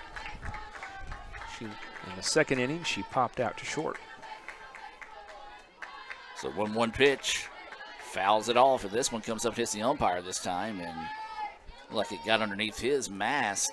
Yeah, right between the mask and the chest protector. And he's neck area that's hard to hit, but that ball sliced right in there. Yeah, let's step away and hear from Renaissance Bank and be back with more right after this. Kirk Herbstreit is a man of many talents. Not only an athlete and a sportscaster, but also a maestro of the clarinet. A famous speed solver. Piece of cake. A noted cheese connoisseur. Limburger. But his true talent lies in the art of banking. With Renaissance Bank's great products, rewards, and easy-to-use online tools, every transaction is a masterpiece. You might refer to Kirk as a Renaissance man. But I call myself a Renaissance man. Football fans, make your plans to be part of the Little Tribe Football Camp on Saturday, March 29th at Eaton Field on the Fulton campus of Itawamba Community College. The camp is open to kids ages 6 through 14 who are looking to learn, improve, and grow their football fundamentals. Registration starts at 8 a.m. and the camp runs from 9 a.m. to noon. Cost is $50 per camper, which includes lunch and a camp t-shirt. That's the Little Tribe Football Camp, Saturday, March 29th at ICC. Early registration available on letsgoicc.com's football page. When injury knocks you out, Orthopedic Institute of North Mississippi will be there for you every step of the way. We are here to get you back. Back in the game. Back in motion. Back to your life. Our elite team of orthopedic specialists will work side by side with you, educating you about your treatment plan, utilizing advanced technology, and providing you with a successful path to recovery. Orthopedic Institute of North Mississippi. We will get you back. When I think of ICC, I think about home. The moment I stepped on campus, I knew it was a perfect fit. It helped me find my true self. It has opened doors for me that I didn't even know existed. Everyone here wants you to succeed. I was able to get involved here and make a real difference. I've met my closest friends here. There's something for everyone to be involved with. I've gained skills to succeed in the workforce. It's been Well, I was going to try to sneak that commercial in, but the umpire said he's ready to go. Good to see, because for those that might be wondering what had happened, the foul ball had popped up, and it got underneath his chest protector in the part that sticks down that guards your chin area. So it just hit just enough, and I guess perfect to be able to pop up and kind of catch him in the throat. So glad to see the home plate umpire okay. 1-2 now is the count. That pitch high. 2-2 now is the count here to Lakeland. Runner at second. That's Porter, who walked and advanced on a pass ball. This one's going to be fouled off, and we'll sit at 2-2. And great opportunity here with there's 2 outs, but an opportunity with a runner on second to get back that run they gave up in the top of the inning. As ICC leads this one 5-1 in the bottom of the 4th. 2-2 pitch. And a little off speed there, and got her chasing. And a big time Renaissance Bank strikeout, the 5th of the game for Sawyer. And ICC leads the 3rd runner on in scoring position here after 4 complete. We'll take a break and be back with more right after this on the ICC Sports Network. Another great Saturday of college football. You're always pushing yourself. There's no time to rest. You keep moving forward. The only thing better than your last accomplishment is your next. What's next? What's next? What's next? So, Allie, what's next? I guess we'll see. Find a bank that's as excited about your future as you are. A bank that asks, What's next? Renaissance Bank, understanding you. Try Little Caesars Stuffed Crazy Crust. Everyone loves it, including Justin Jefferson and all his friends. Stuffed crust? Buttery garlic spread? That looks mighty delicious, Justin. It sure does, Mr. Pumpernickel. And at $9.49, it's the lowest price in stuffed crust with no strings attached. No strings attached? You want a piece of me? No, Mr. Pumpernickel. Justin, run. Order delicious stuffed Crazy Crust for $9.49 and get your game day delivered with Little Caesars. Pizza, pizza. Football fans, make your plans to be part of the Little Tribe Football Camp on Saturday, March 29th at Eaton Field on the Fulton campus of Itawamba Community College. The camp is open to kids ages 6 through 14 who are looking to learn, improve, and grow their football fundamentals. Registration starts at 8 a.m. and the camp runs from 9 a.m. to noon. Cost is $50 per camper, which includes lunch and a camp t-shirt. That's the Little Tribe Football Camp, Saturday, March 29th at ICC. Early registration available on letsgoicc.com's football page. Welcome back, ladies and gentlemen, as this is Baumgartner starting us off here in the 5th. Takes that first pitch high for a ball. Baumgartner, Little, and Dampier, 7, 8, 9 batters. Due up here. Clift still in the circle here for ICC. Grounder, and it's going to get past a diving third baseman for a base hit. They're going to try to go 2 here, and they are. She never checked up. And so that will go for a double for Baumgartner. They kind of rolled the dice there. Yeah, much like Mizell in the previous inning, just seeing where that ball is and being aggressive and never checking up when they made that turn. The infield's going to rally here to try to just get back in and get everybody focused there. Nice effort by Shands just to try to find the ball. It was blistered down the line, and most of the time you're just trying to knock those down to see if you can keep it in the infield to keep it to a single, but unfortunately couldn't do so. And so now this will be Little, the center fielder, coming to the plate. She grounded out to the first baseman as she was standing on first base. So she'll dig in here. Runner at second with no outs. That pitch in there for a strike from Clift. 0-1 is the count. Wind picking up once again here at the ballpark as it had died down for a couple of innings. It's pushing to right a little bit more where it was blowing straight in from left. Now it's a little bit left now. I say that and it turns right back around. This is going to be a shot to the shortstop. Lets the runner back. Throw over is in time as she had to jump to make the catch, but landed just in time to get the out of the speedy Little. 6-3 on the put out there. And one of those, if you're Duhan over at short, you just take a deep breath, say, hey, you're good. Yeah, good effort there by Stegall to get up, get a hold of that one, and make sure they secured the out. So now this will be Dampier. She hit a liner out to center that was reeled in by Nichols. She's going to show bunt, first pitch high for a ball. I can say ICC defense crashing in on the bunt attempt as they want to limit any potential damage. We'll go back to the wide camera so you can watch the defense in motion if she shows bunt again here. 1-0 is the count. Doesn't show it this time. And that pitch across for a strike.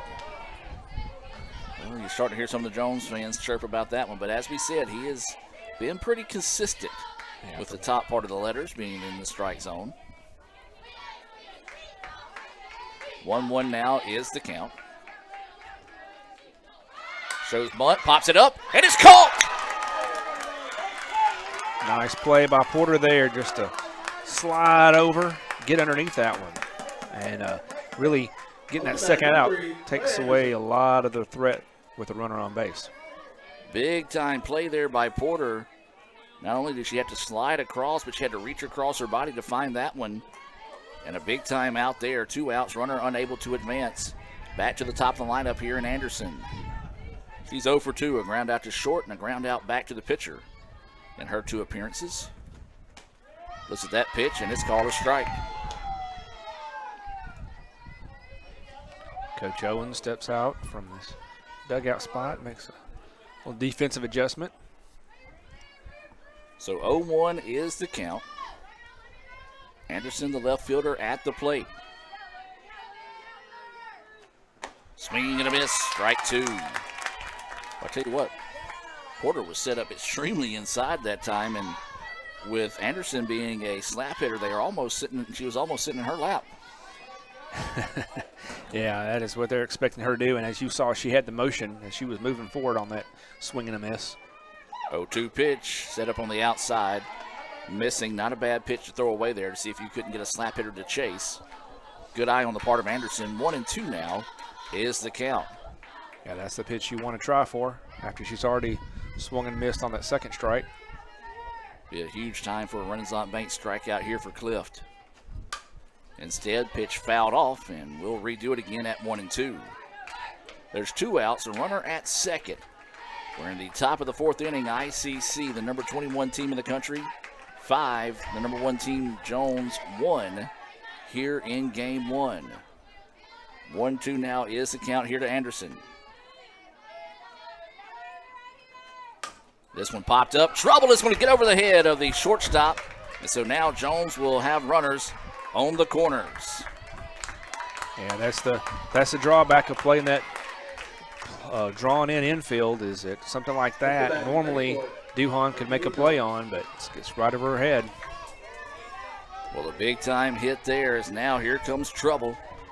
And Jones, she had that monster home run in her last at-bat. I believe she's, 18 home runs on the year? So, yeah, the one earlier today makes 18 on the year. So the Indians trying to find the exit. We've got a big bat in the way right here in Jones. This one fouled back, strike 1. Yeah, she was swinging for the fences on that one. Yeah, that ball was up a little bit, I think Cliff trying to work that upper zone that the umpire likes. So she gets a piece of it and it fouls, but nothing solid. So 0-1 is the count here to Michaela Jones. She's playing in right field here for the Bobcats. That pitch high. 1-1 now is the count.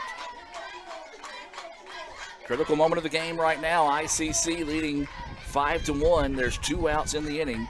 1-1 is the count. And one of the top hitters in the country at the plate here in Jones. Cliff getting set to deliver the pitch. That one in there for strike 2. Yeah. 1-2 now is the count. A little late motion by the umpires, who said, but that one did catch that upper right corner.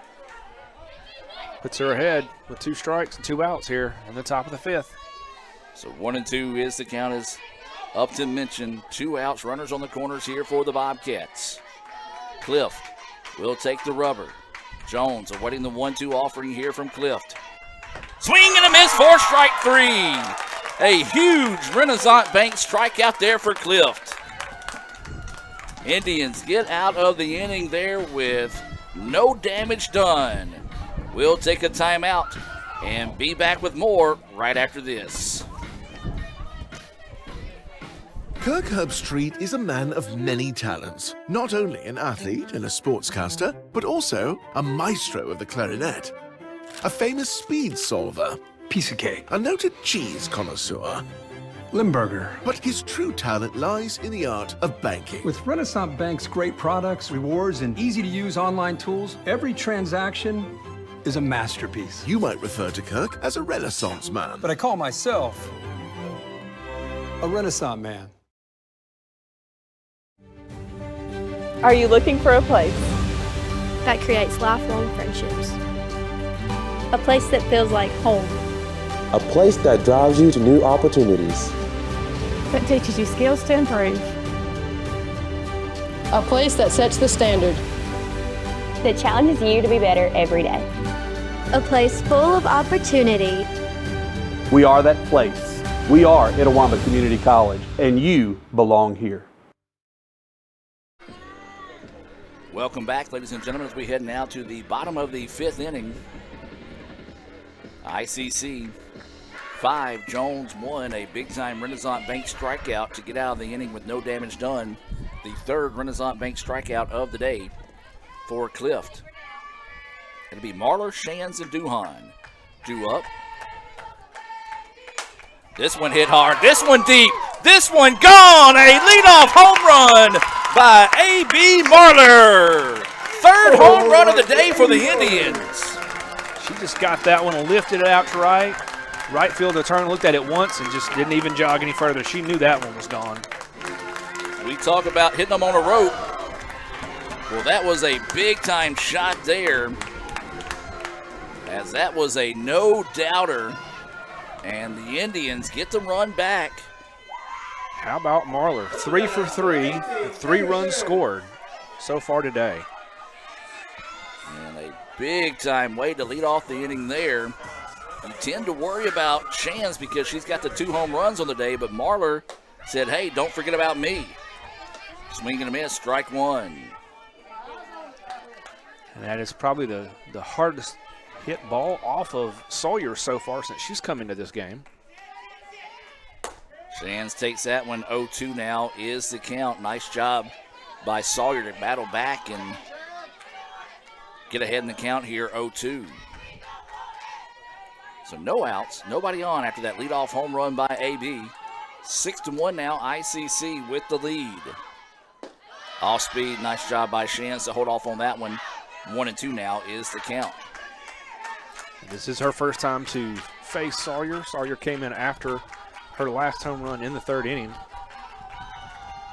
1-2 pitch, swung on and missed for strike three. Nice job by Sawyer to bounce back and get a tough out there for her sixth Renaissance Bank strikeout of the game. This is going at the shortstop, Duhan. She's 0 for 2 on the day, looking to get her first hit and contribute to this ICC offense.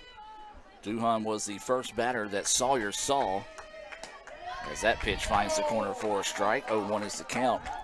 She was the first of 4 straight strikeout victims for Sawyer when she entered the game. I'm actually going to say that pitch was, I want to come back and check that one. That was a swinging strike. Well, it should be 0-2. I think the scoreboard's off because it she caught the corner, very consistent with what that umpire's called, and he did give the strike signal. So 0-2 is the count. That pitch high for a ball. We'll just double check, see if the umpire will show us his count. Scoreboard showing 2-1. He hasn't consistently done that today. Yeah, he hasn't. It like should be some home plate umpires do. I believe it is a 1-2 count. We'll find out. There's a shot up the middle off the glove of the pitcher, and that's going to go for a hit. Duhan said, no, we're not going to find out. I'm just going to get a hit there, Adam.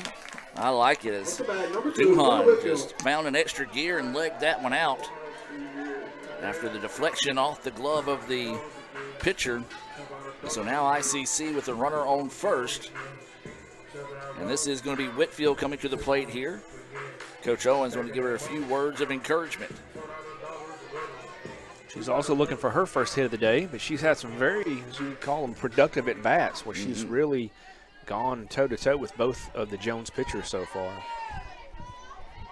So 1 out and a runner on first. That pitch in there for a strike. I love Sawyer's mentality. After something, just the home run, the ball that was just off her glove, she just loads up and says, here it comes, you do something with it. That pitch, snap down throw to first is not in time. Pitch was high for a ball. 1-1 now is the count. Yeah, that's the kind of mental strength you got to have to be a pitcher in this league, is because you can be as good as Sawyer is, you're going to give up stuff, so you got to go right back at it. In the dirt. 2-1 now is the count here to Whitfield.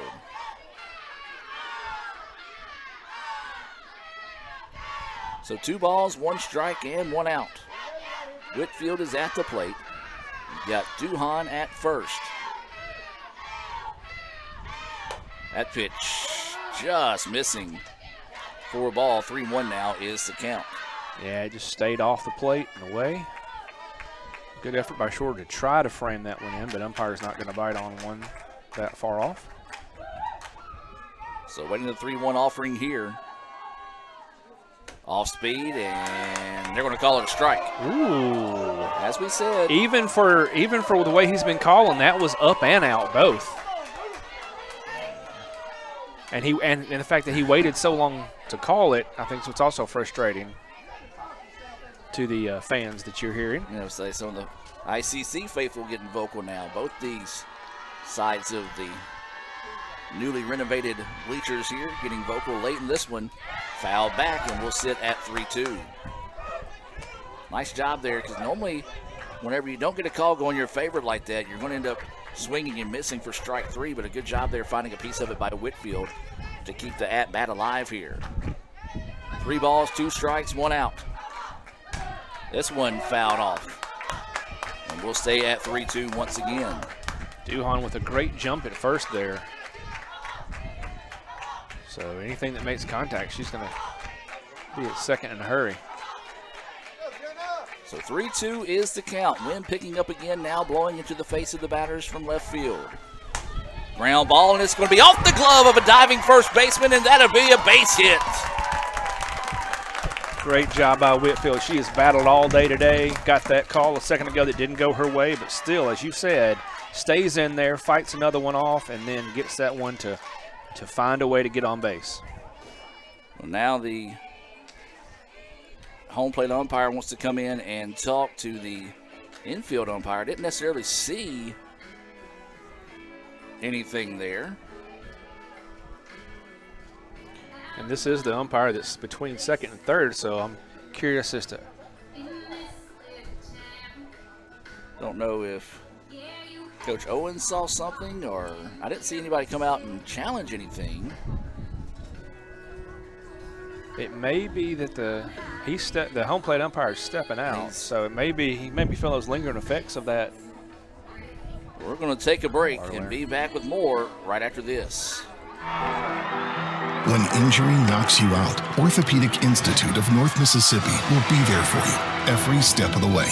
We are here to get you back in the game, back in motion, back to your life. Our elite team of orthopedic specialists will work side by side with you, educating you about your treatment plan, utilizing advanced technology, and providing you with a successful path to recovery. Orthopedic Institute of North Mississippi. We will get you back. Football fans, make your plans to be part of the Little Tribe Football Camp on Saturday, March 29th at Eaton Field on the Fulton campus of Itawamba Community College. The camp is open to kids ages 6 through 14 who are looking to learn, improve, and grow their football fundamentals. Registration starts at 8 a.m. and the camp runs from 9 a.m. to noon. Cost is $50 per camper, which includes lunch and a camp t-shirt. That's the Little Tribe Football Camp, Saturday, March 29th at ICC. Early registration available on letsgoicc.com's football page. It's the Fast Break Sports Show that starts your day. Mississippi Sports Today, Tuesday through Friday at 9. And if you don't catch it at 9, the MST podcast is on wherever you listen with a team of hosts like no other. For the folks that are listening, I mean, yeah, there is egg salad, but Drew is bringing like a refrigerated, like a pack. So it's going to be refrigerated. Egg salad. Yeah. 24-hour egg salad. Yeah. We're dropping like flies. Join Craig and the guys for Mississippi Sports Today on Super Talk 1019. Kirk Herbstreit is a man of many talents, not only an athlete and a sportscaster, but also a maestro of the clarinet, a famous speed solver, Piece of cake. a noted cheese connoisseur. Limburger. But his true talent lies in the art of banking. With Renaissance Bank's great products, rewards, and easy-to-use online tools, every transaction is a masterpiece. You might refer to Kirk as a Renaissance man. But I call myself a Renaissance man.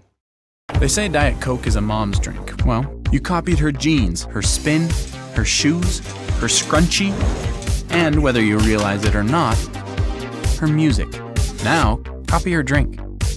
Drink what your mama gave you.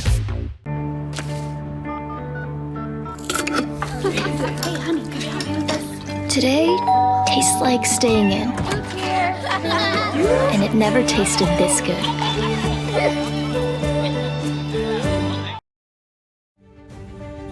Are you looking for a place That creates lifelong friendships. A place that feels like home. A place that drives you to new opportunities. that teaches you skills to improve? A place that sets the standard. That challenges you to be better every day. A place full of opportunity. We are that place. We are Itawamba Community College, and you belong here. Welcome back, ladies and gentlemen. If you're just now joining us, we do have a break in the action as the home plate umpire, who got hit by a pitch earlier in the throat, called time, and he and the infield umpire walked off. So we're thinking we're having a change of umpires due to possible injury, illness there. So hopefully he is okay. So that is the situation there. Your score is 6-1 ICC with the lead here in the bottom of the fifth. They'll have runners on first and second with one out, and Sadie Stegall to come to the plate when we return right after this. Guaranty Bank, formerly known as First American National Bank, is a proud supporter of ICC athletics. Visit gbtonline.com. Guaranty Bank, we're more than a bank, we're a community.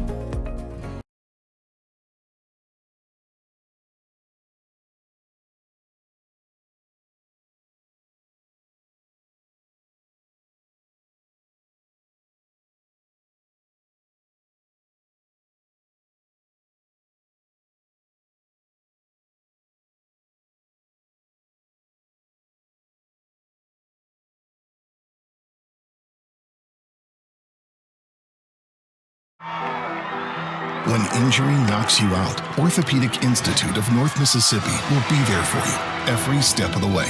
We are here to get you back in the game, back in motion, back to your life.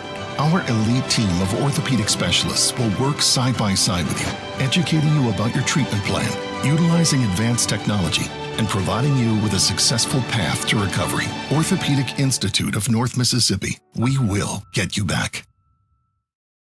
They say Diet Coke is a mom's drink. Well, you copied her jeans, her spin, her shoes, her scrunchie, and whether you realize it or not, her music. Now, copy her drink. Drink what your mama gave you.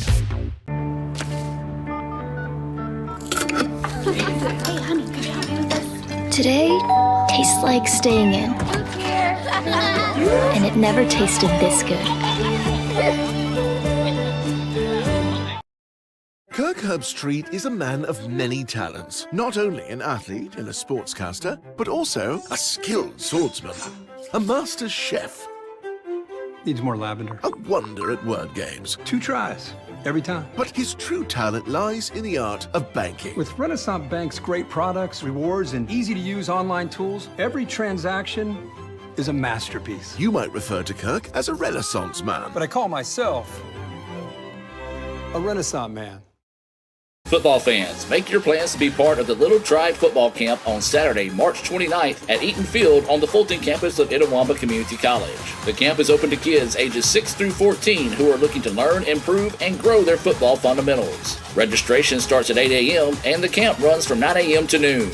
Cost is $50 per camper, which includes lunch and a camp t-shirt. That's the Little Tribe Football Camp, Saturday, March 29th at ICC. Early registration available on letsgoicc.com's football page. Try Little Caesars Stuffed Crazy Crust. Everyone loves it, including Justin Jefferson and all his friends. Stuffed crust? Buttery garlic spread? That looks mighty delicious, Justin. It sure does, Mr. Pumpernickel. And at $9.49, it's the lowest price in stuffed crust with no strings attached. No strings attached? You want a piece of me? No, Mr. Pumpernickel. Justin, run. Order delicious stuffed Crazy Crust for $9.49 and get your game day delivered with Little Caesars. Pizza, pizza.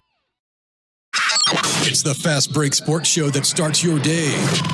Mississippi Sports Today, Tuesday through Friday at 9. And if you don't catch it at 9, the MST podcast is on wherever you listen with a team of hosts like no other. For the folks that are listening, I mean, yeah, there is egg salad, but Drew is bringing like a refrigerated, like a pack. So it's going to be refrigerated. Egg salad, yeah. 24-hour egg salad. Yeah. We're dropping like flies. Join Craig and the guys for Mississippi Sports Today on Super Talk 1019.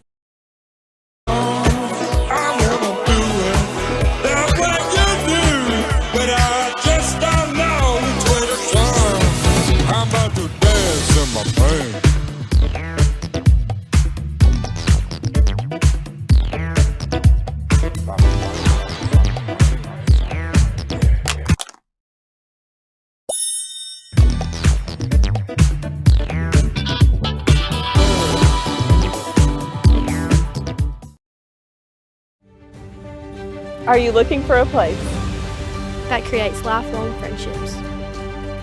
A place that feels like home. A place that drives you to new opportunities. That teaches you skills to improve. A place that sets the standard.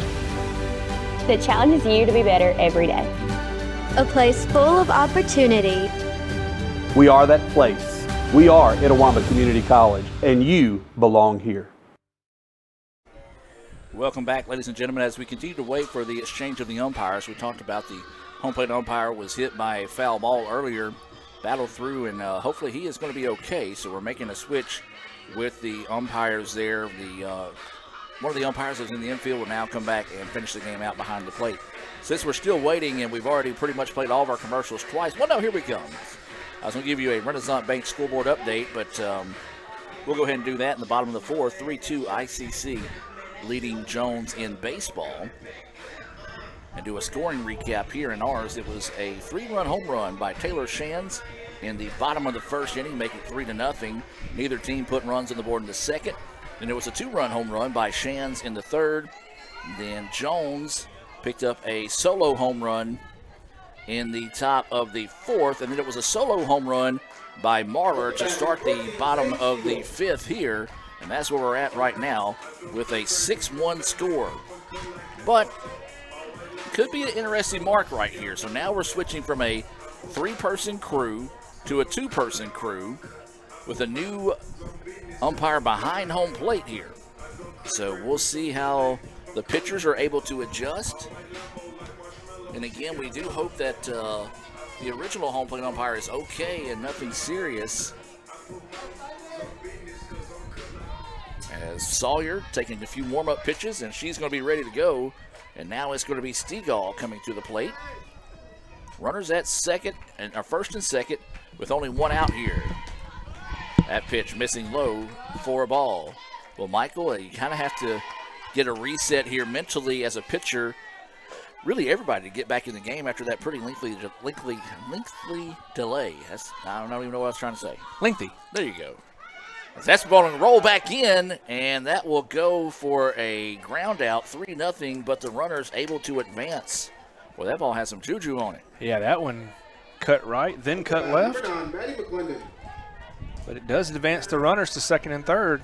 Another scoring opportunity for the Indians. New batter coming to the plate here for the Indians. This is going to be Maddie McClendon digging in here. She's come up with some clutch hits over the last few weeks for the Indians. ICC's hoping that magic continues here with 2 outs here in the bottom of the 5th inning with runners at second and third. ICC left runners straight in this position earlier in the contest. Couldn't get any runs across. Sawyer trying to see if she can get out of the jam here with no damage done. Or minimum damage done, I should say. That first pitch in there for a strike. Yeah, McClendon got 3 of those timely hits that you talked about. 2 of those are triples and 1's a home run. So when you're going to get your chances and you make contact, that's the way to do it, triples and home runs. All-speed pitch ahead of that one. 0-2 now is the count. McClendon going to have to come in and guard the dish. Yeah, we'll continue to see Sawyer just with ease go back and forth between the fastball and the off-speed. 0-2 pitch. Grounder, first baseman will step on the bag, and that will do it. So after the delay, a good job of getting back-to-back ground outs over to first to get out of the inning with minimum damage done. ICC 1 run on 3 hits and 2 left stranded. We've played 5 here in Fulton. ICC leading Jones 6-1. We'll take a break and be back with more right after this. Football fans, make your plans to be part of the Little Tribe Football Camp on Saturday, March 29th at Eaton Field on the Fulton campus of Itawamba Community College. The camp is open to kids ages 6 through 14 who are looking to learn, improve, and grow their football fundamentals. Registration starts at 8 a.m. and the camp runs from 9 a.m. to noon. Cost is $50 per camper, which includes lunch and a camp t-shirt. That's the Little Tribe Football Camp, Saturday, March 29th at ICC. Early registration available on letsgoicc.com's football page. Kirk Herbstreit is a man of many talents. Not only an athlete and a sportscaster, but also an expert cartographer, an amateur alchemist, a surprisingly gifted poet. What rhymes with encroachment? But his true talent lies in the art of banking. With Renaissance Bank's great products, rewards, and easy-to-use online tools, every transaction is a masterpiece. You might refer to Kirk as a Renaissance man. But I call myself a Renaissance man. Welcome back now as we move to the top of the 6th inning. ICC leading the number 1 team in the country 6-1. Alyssa Clift still in the circle here. It'll be Sawyer, Mizell, and Shorter due up. That first pitch missing low for a ball. Sawyer was 0 for 2 at the plate today. Ground out to second base and then flew out to center field. That pitch going to miss outside for a ball. 2-0 now is the count. As I said, a new home plate umpire after the other one had to leave the game due to injury. So we'll see how that may change things up here for the remaining 2 innings of this one. This one popped up, back, and out of play over the top of the Little Indians that are enjoying a day of baseball. They're on the party deck where they've got snacks. But we got great snacks thanks to Miss Belinda. We did. We appreciate the Allens and the Camps bringing this stuff down here to the broadcast booth. 2-1 is the count here to Sawyer. This one popped up. Could stay in play. Going to give chase, and no, just runs out of real estate. As that one was kind of dancing around the wind once again. Yeah, just causing some issues. McKnight had to go a long way. Runs into the fence about the same time the ball gets there, but not able to truly make a play on it. We do want to welcome those that are watching in favor of Jones.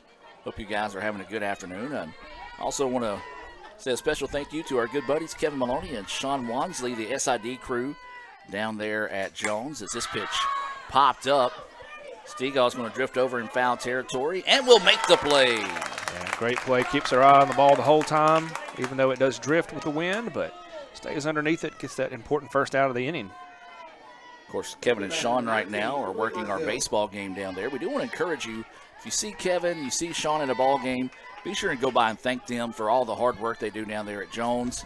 And no better way to thank them than buying them a nice ice-cold Coke. Got mine sitting right here in front of me. I think I'm getting one between games. So with one out now, this is going to be Mizell at the plate. Swing and miss for strike one. Mizell's been the most consistent hitter of the day for the Bobcats. He's 2 for 2, a single and a double. So one out, nobody on here. Clift in the circle. Had a long break before she came back to the circle. This pitch popped up. Stegall's going to drift over again, and that one's just going to get out of play again. We talked about that wind coming in being a factor, and looked like the wind kind of helped carry that one out of play. Yeah, I guess just over the fence there. So 0-2 now is the count here to Mizell. We talked about it. She's been a tough out today for the Indians. Wind really starting to blow. Basically foul pole to foul pole now. This one lifted, and that one don't need any wind to get out of the ballpark, but it will. A solo home run by Mizell. We talked about it. She has been a tough out today and continues to be one. There's a reason they have her batting that 4 spot. And so came in today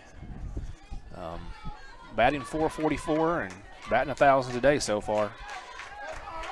And that was a big out. You look back at the ball that was caught in foul territory by Stegall to retire Sawyer. If not, there's a chance that she gets on base and could have been a multi-run home run, but instead a solo shot there to make it 6-2 now. ICC still with the lead, but a little meat left on the ball in this one. This is Shorter at the plate. That pitch high for a ball. The Jones catcher is 0 for 2 so far. She popped out to second base in the second inning, then grounded out. 6-3 in the fourth. So 1-0 is the count here to Shorter. That pitch high. 2-0 now is the count. As Porter's going to want to come out and talk to her pitcher here and just say, hey, look, nobody's hurt. Have fun, kid. Throw strikes. Also gives a chance to remind you of Sam's Town Market, a proud sponsor of ICC Athletics. Sam Ferris and the rest of the crew out there at Sam's Town Market. Happy to sponsor today's action here on the ICC Sports Network. Michael, if you had to go pick something up at Sam's Town Market right now, what would it be? Usually it's the New York strip steaks. That's what I get up there. And the good thing about it is you can call ahead or you can go in and they'll special cut it for you as well. 2-0 is the count. This one popped up back and it will get out of play. As the count now will go 2-1 here to Shorter. Oh yeah, many times I pop in there and it's great to actually have a butcher there live who can do what you need, whether it's cut a chicken up into parts for you or trim that steak just the thickness you want it. That's Sam's Town Market, located right there in the heart of Manatee. A little check swing and diving, can't get to it, and that's going to go for extra bases.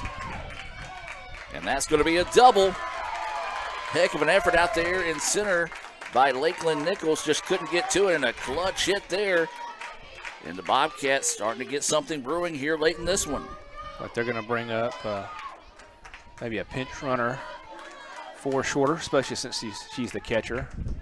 We'll give you that number in just a second. Yeah, Shorter kind of just stuck the bat out there, made contact, and good job of being recognized that if Lakin makes the play, good on her. If she don't, if she dives for it, misses, it's to be a double there. Yeah, she stretched out and landed hard. A little slow walking back to center field, still kind of holding that arm. So hopefully there's no lingering effects of that dive and attempt for Nichols. She's about as tough as they come out there, and she's one of those leaders that you want to see out in that center field that's not afraid to give that type of effort. So we will have a runner coming in here for the Bobcats. This is going to be number 21, and that is going to be James entering to run. So Farrah James will enter to run. There is only one out here in the inning. Bobcats have gotten one run on the board. It was a solo home run by Massell with one out in the inning, followed by a double by Shorter, and now this will be Fontenot at the plate. That pitch in there for a strike. Nice job by Cliff to come back and find the zone. Fontenot is 0 for 2 on the day so far. She did reach on a fielder's choice in the second, and she flew out to left in the fourth. So 0-1 is the count. Now make it 0-2. Beautiful job there by Cliff to quickly get ahead in the count of Fontenot. Yeah, and still able to work that higher area of the zone. Switching umpires so far has not had a huge effect on that. 0-2 pitch, and that one missing a little high in the zone that time as the catcher was set up outside, had to retreat back in to get it. 1-2 now is the count. One out, runner at second. ICC leading 6-2 here in the top of the sixth inning. Cliff getting set to deliver the pitch. Swung on and missed for strike three. I think that's where she wanted to go that pitch before, setting her up on the outside to chase. And that time gets her. Her fourth Renaissance Bank strikeout of the game there for Clift. And so now with two outs and a runner at second, this is going to be Baumgartner. Got to be careful. She doubled in her last trip to the plate. Two outs, runner at second. Swing, fouls it back. Strike one.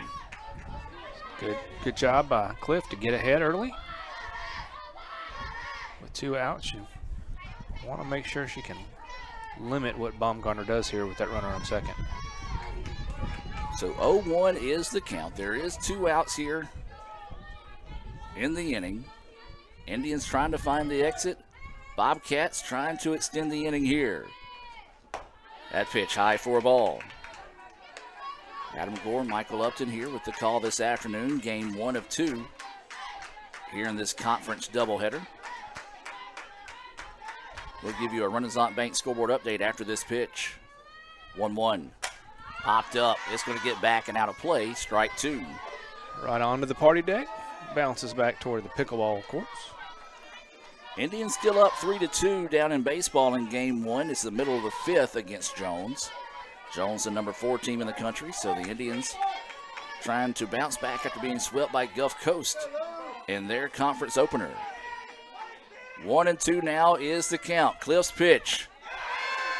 And everybody wanted that one, but the umpire did not as it was outside.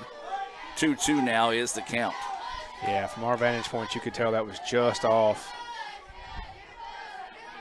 So now the count will go 2-2. 2 balls, 2 strikes, 2 outs, and a runner on second. Pitch coming.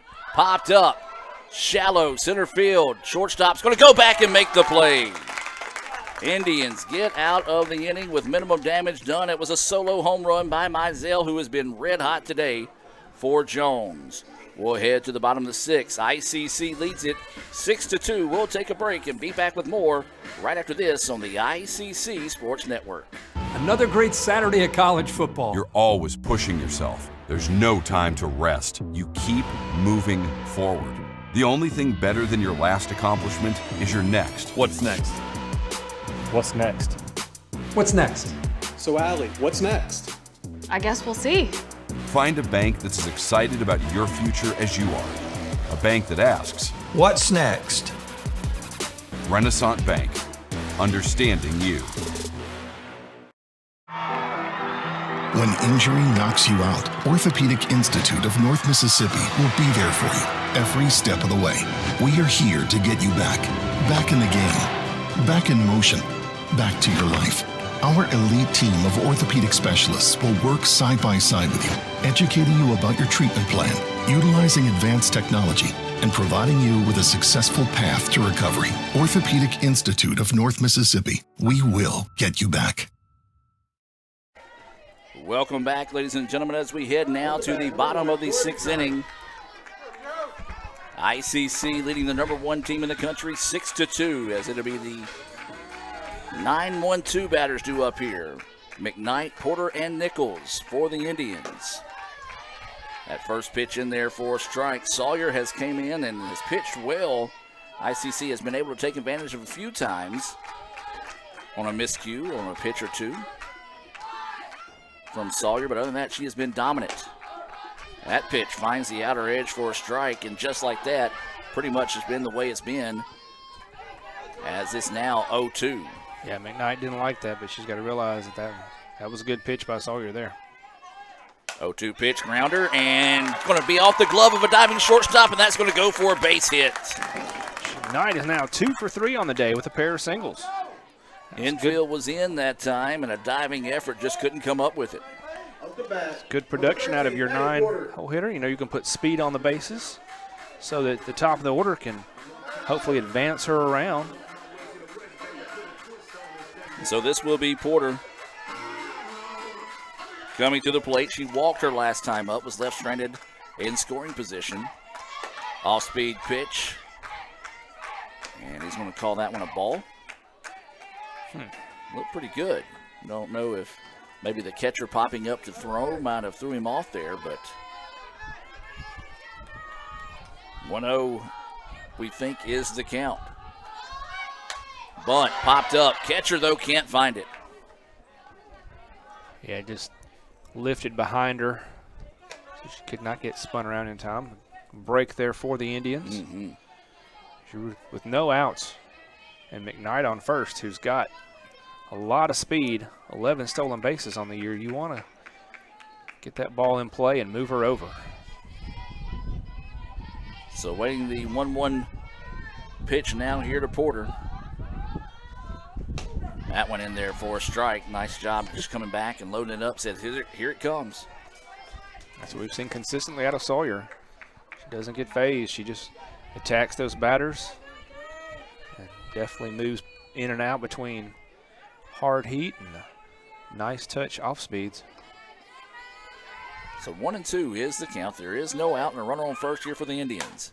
This one popped up, foul territory. Second baseman calling everyone off and will make the play. So that will be one away now. Out the bat, number 11. Kind of bobbled it for a second, but was able to hang on to it for out number 1.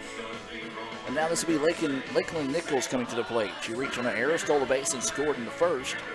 Popped up to short and struck out in her next two at bat, so looking to redeem herself here. Shows bunt, pulls back, takes it for a ball. They're in the bottom of the 5th. 3-2 ICC with the lead in baseball down at Jones in game 1. That game scheduled for 9 innings.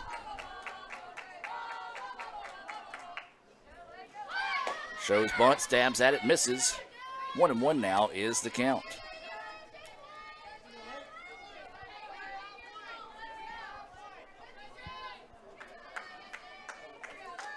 Coach Andy Kirk checking in with a roll tribe, saying let's finish this one. As that pitch outside for a ball. 2-1 now is the count. Always glad to have him check in with us. I know he listens into as many games as he can. 2-1 pitch, grounder, third baseman gets it. It's going to go to second. Her foot was off the bag, but a wise decision of just going back and making sure she had the out versus trying to force 2 there. And so a fielder's choice on the play. 5-4 to retire McKnight, who was limping on her way off the field. So hopefully she will be okay. So Nichols at first with 2 outs now, and Marlar coming to the dish. Marler, this is that first pitch, missing low for a ball. She has really paced the Indians today. 3 for 3 with a pair of singles and a home run. So 1-0 is the count here to Marler. Runner at first with 2 outs here in the bottom of the 6th. That pitch in there for a strike. 1-1 now is the count. A nice job of catching that corner at the knees by Sawyer. So 1 ball, 1 strike, 2 outs, runner at first. Indians up 6-2 here in the bottom of the 6th. This one, grounder to the third baseman. Scoops up, throws over, and the stretch was able to get it, and that will end the inning. 5-3 on the putout. The Indians will leave another runner on the bag. We played 6. ICC's looking for 3 outs to see if they can pull the upset here in game 1 as they lead at 6-2. We'll take a break and be back with more right after this on the ICC Sports Network. Another great Saturday of college football. You're always pushing yourself. There's no time to rest. You keep moving forward. The only thing better than your last accomplishment is your next. What's next? What's next? What's next? So, Allie, what's next? I guess we'll see. Find a bank that's as excited about your future as you are. A bank that asks, what's next? Renaissance Bank. Understanding you. Football fans, make your plans to be part of the Little Tribe Football Camp on Saturday, March 29th at Eaton Field on the Fulton campus of Itawamba Community College. The camp is open to kids ages 6 through 14 who are looking to learn, improve, and grow their football fundamentals. Registration starts at 8 a.m. and the camp runs from 9 a.m. to noon. Cost is $50 per camper, which includes lunch and a camp t-shirt. That's the Little Tribe Football Camp, Saturday, March 29th at ICC. Early registration available on letsgoicc.com's football page. Welcome back, ladies and gentlemen, as we head now to the top of the 7th inning. ICC leading 6-2 over the number 1 team in the country. Alyssa Cliff trying to go the distance here against Jones. 8-9-1 batters due up. Little will start things off here for the Bobcats. At first pitch missing outside for a ball. Little is 0 for 2 on the day. She grounded out to first and then also grounded out to short in her 2 previous plate appearances. So 1-0 is the count here to Little. Batting from the left side. Listen to that pitch in there for a strike. 1-1 now is the count. It's like both pitchers have really gone back to catching those corners that they did earlier in the game, and that's very effective for Clift, especially against left-handed batters. So waiting the 1-1 offering here from Clift. This one fouled off for strike 2. Cliff has struck out 4. She has scattered 7 hits, given up 2 runs, both of those earned. As it was a solo home run to Jones and a solo home run to Mizell. Awaiting the 1-2 offering here to Little. That pitch outside, not a bad spot to miss. See if you can get her to chase one there. Good eye on the part of Little to hold off on that one. And importantly, stranding those other hits on base. That I said, both Clift and the defense have done well to limit any damage from these Bobcats. Awaiting the 2-2 pitch here. Hit up the middle, and that's going to get through for a base hit. A timely hit there to start the inning for the Bobcats. And that will be Little starting things off there with a single right back up the middle. Up the bat, number 12, Marley Dampier. So now this will bring Dampier to the plate. She's 0 for 2 on the day as well. She's flown out to center and then fouled out on a fantastic move by Porter to slide over and catch her. That pitch missing low in the dirt for a ball. This is Dampier, as you mentioned, 0 for 2.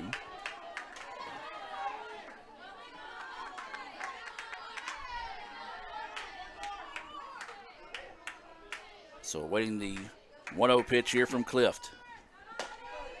That one in there for a strike. 1-1 now is the count.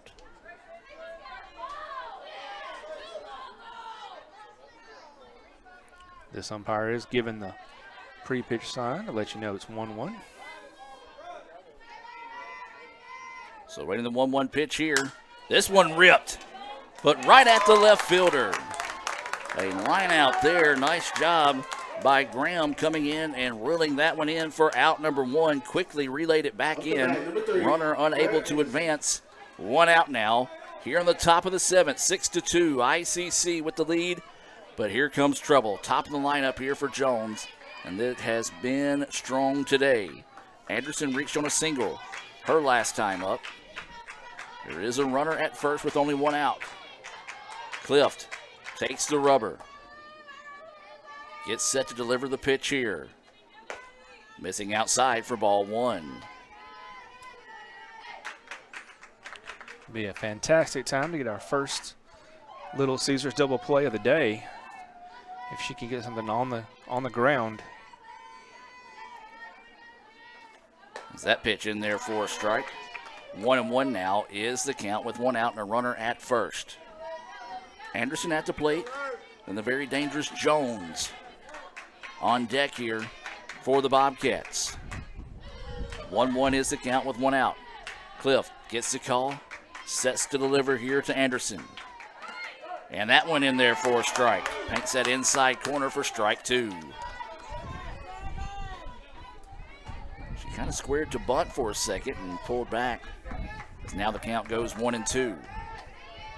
You got speed with Little over at first. That pitch, strike 3! Oh, very important to get that second out now. Dangerous hitter coming up, but you have limited any further damage. Number 34. Big time Renaissance Bank strikeout there for out number 2. The 5th strikeout of the game for Clift. And now this will bring Jones to the plate. She had a solo home run. She's 1 of 3 with a couple of strikeouts here today. Indians an out away from picking up the win here over the number 1 team of the country. That first pitch in there, a little extra zip across from Cliff for strike 1. 0-1 is the count. Runner at first. ICC up 6-2 here in the top of the 7th. Cliff taking her time. Now we'll get the call and get set to deliver. The wind picking up here. That pitch missing low for a ball. Evens the count up now at 1-1. 1 ball, 1 strike, 2 outs. Runner at first here for the Bobcats. They're down to their final out of the game here in game 1. Clift delivers. Swung on and missed for strike 2.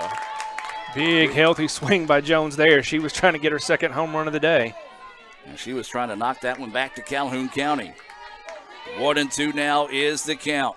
High drama here in Fulton. There is 2 outs in the inning. Clift getting set to deliver the pitch.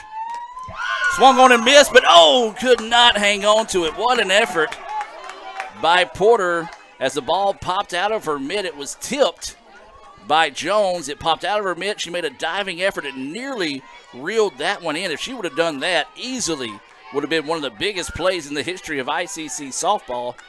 But instead, we'll sit at 1-2.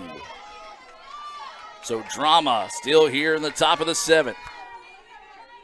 Porter taking a second to gather herself after trying to make the play. Clift gets ready to set to deliver the pitch here. 1-2 offering coming from Clift. This one lifted outfield, deep, and it's going to be off the wall, and that's going to go for a double. They're going to ask the run to score from first, and then the ball will get away and conveniently roll to third. And so a big-time double there off the bat of Jones. Drives in a run. And it's now 6-3. As make a defensive substitution in right field. Don't know that. Goodman coming in for McKnight. I don't know if McKnight could really see the ball, that she didn't react to it.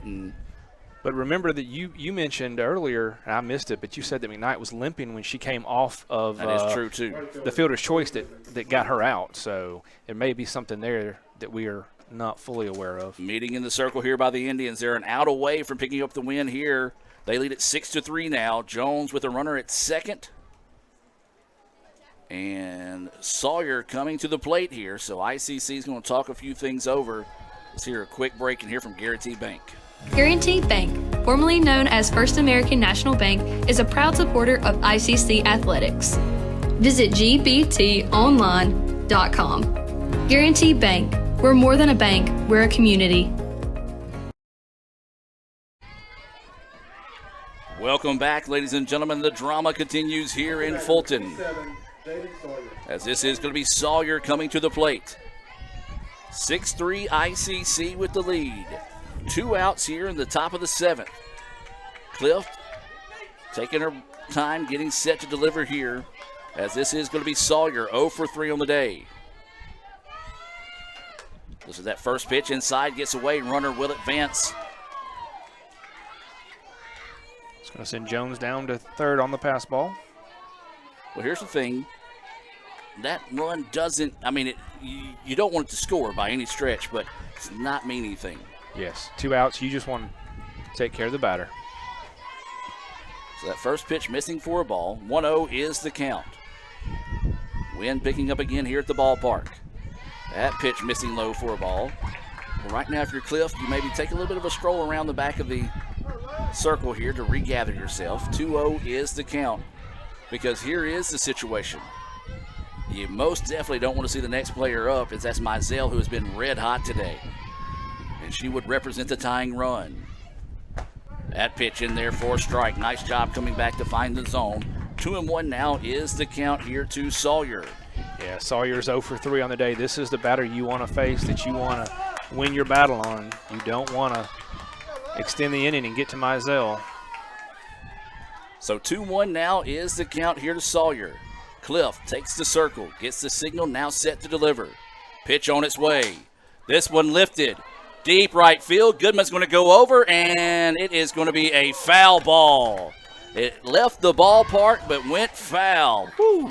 Yeah, just cleared the fence, hit one of the backstop catcher, pitching screens. Pitching screen, I couldn't get the word out, but my goodness, thank goodness for the wind on that one.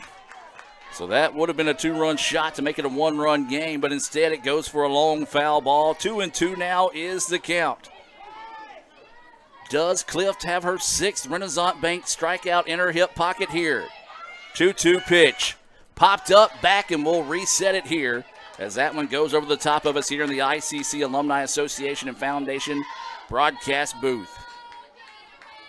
2 balls, 2 strikes, 2 outs, top of the 7th. ICC leading the #1 team in the country 6-3. Cliff looking into the dugout, gets the signal from Coach Owens. Runner at third with 2 outs. 2-2 pitch coming. And that one missing outside. And Coach Owens wanted that one. I think the catcher being set up that outside would have been a tough to get that one. Yeah, that's the same spot where that same kind of call was made back in the 6th inning, and the home crowd didn't like it, but he was consistent with that. So now the count goes full, 3-2. First base is open in this situation.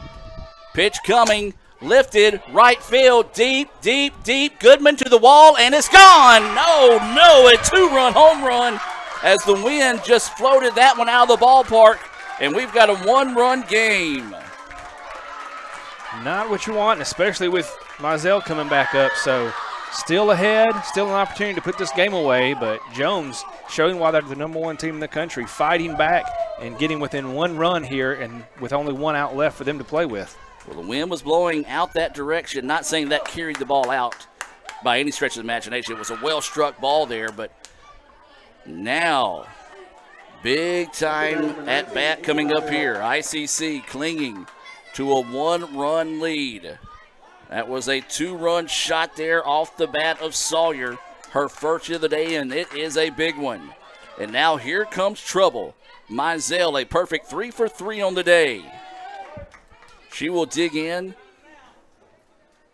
as Jones has scored 3 here in the top of the 7th to make it 6-5. ICC still 1 out away. Cliff getting set to deliver the pitch. That one in there for strike 1.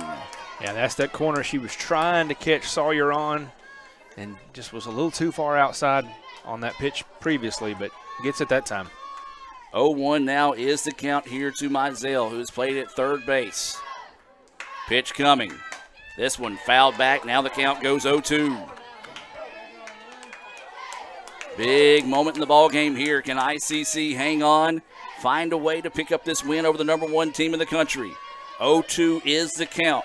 Mizell, a perfect 3 for 3 on the day. She's got a single, a double, and a home run. Clift getting set to deliver the 0-2 pitch here. Pitch coming. Grounder, second baseman, Whitfield, throw over, and the Indians hang on and pick up the win. 6-5 over the number 1 team in the country. Great effort there throughout the day. Clift battling back, runs into trouble here in the 7th inning, but doesn't give up, and this team has really shown a lot today in this game 1 win. Big out there. Jenna Whitfield makes the play. ICC hangs on to win game 1 by the final score of 6-5. We'll take a break and go to the Renaissance Bank postgame report and be back with more right after this. Another great Saturday of college football. You're always pushing yourself. There's no time to rest. You keep moving forward. The only thing better than your last accomplishment is your next. What's next? What's next? What's next? So, Allie, what's next? I guess we'll see. Find a bank that's as excited about your future as you are. A bank that asks, What's next? Renaissance Bank. Understanding you. When injury knocks you out, Orthopedic Institute of North Mississippi will be there for you every step of the way. We are here to get you back in the game, back in motion, back to your life. Our elite team of orthopedic specialists will work side by side with you, educating you about your treatment plan, utilizing advanced technology, and providing you with a successful path to recovery. Orthopedic Institute of North Mississippi. We will get you back. Kirk Herbstreit is a man of many talents, not only an athlete and a sportscaster, but also a skilled swordsman, a master chef. Needs more lavender. A wonder at word games. 2 tries, every time. But his true talent lies in the art of banking. With Renaissance Bank's great products, rewards, and easy-to-use online tools, every transaction is a masterpiece. You might refer to Kirk as a Renaissance man. But I call myself a Renaissance man.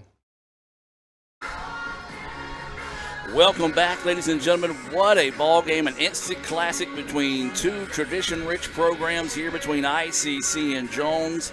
Number 21 ICC knocks off the number 1 team in the country, Jones College, by the final score of 6-5. Adam Gore, Michael Upton here in the Renaissance Bank postgame report. Michael, what a ball game. Indeed, this is probably one of the most exciting games we've seen in a while here, and a great level of competition between these two, and just ICC jumps out early with a big lead. Jones, being the strong team they are, does not give up, fights back to within 1 run, and ICC able to rally behind Clift and put it away for the win. We are in the Renaissance Bank postgame report here. Renaissance Bank, they are the bank that understands you, and we've got a lot of business to take care of here. Michael, one of those things is a really tough one today is going to be picking a star of the game, because it seems like we have people show up and show out at certain times to really help ICC pick up this 6-5 win. Let's go ahead and look at the final line being brought to you by Samstown Market.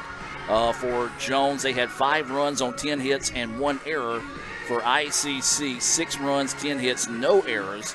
Jones falls to 26-4 overall, 4-1 in conference play. ICC improves to 19-6, 4-1 in conference play.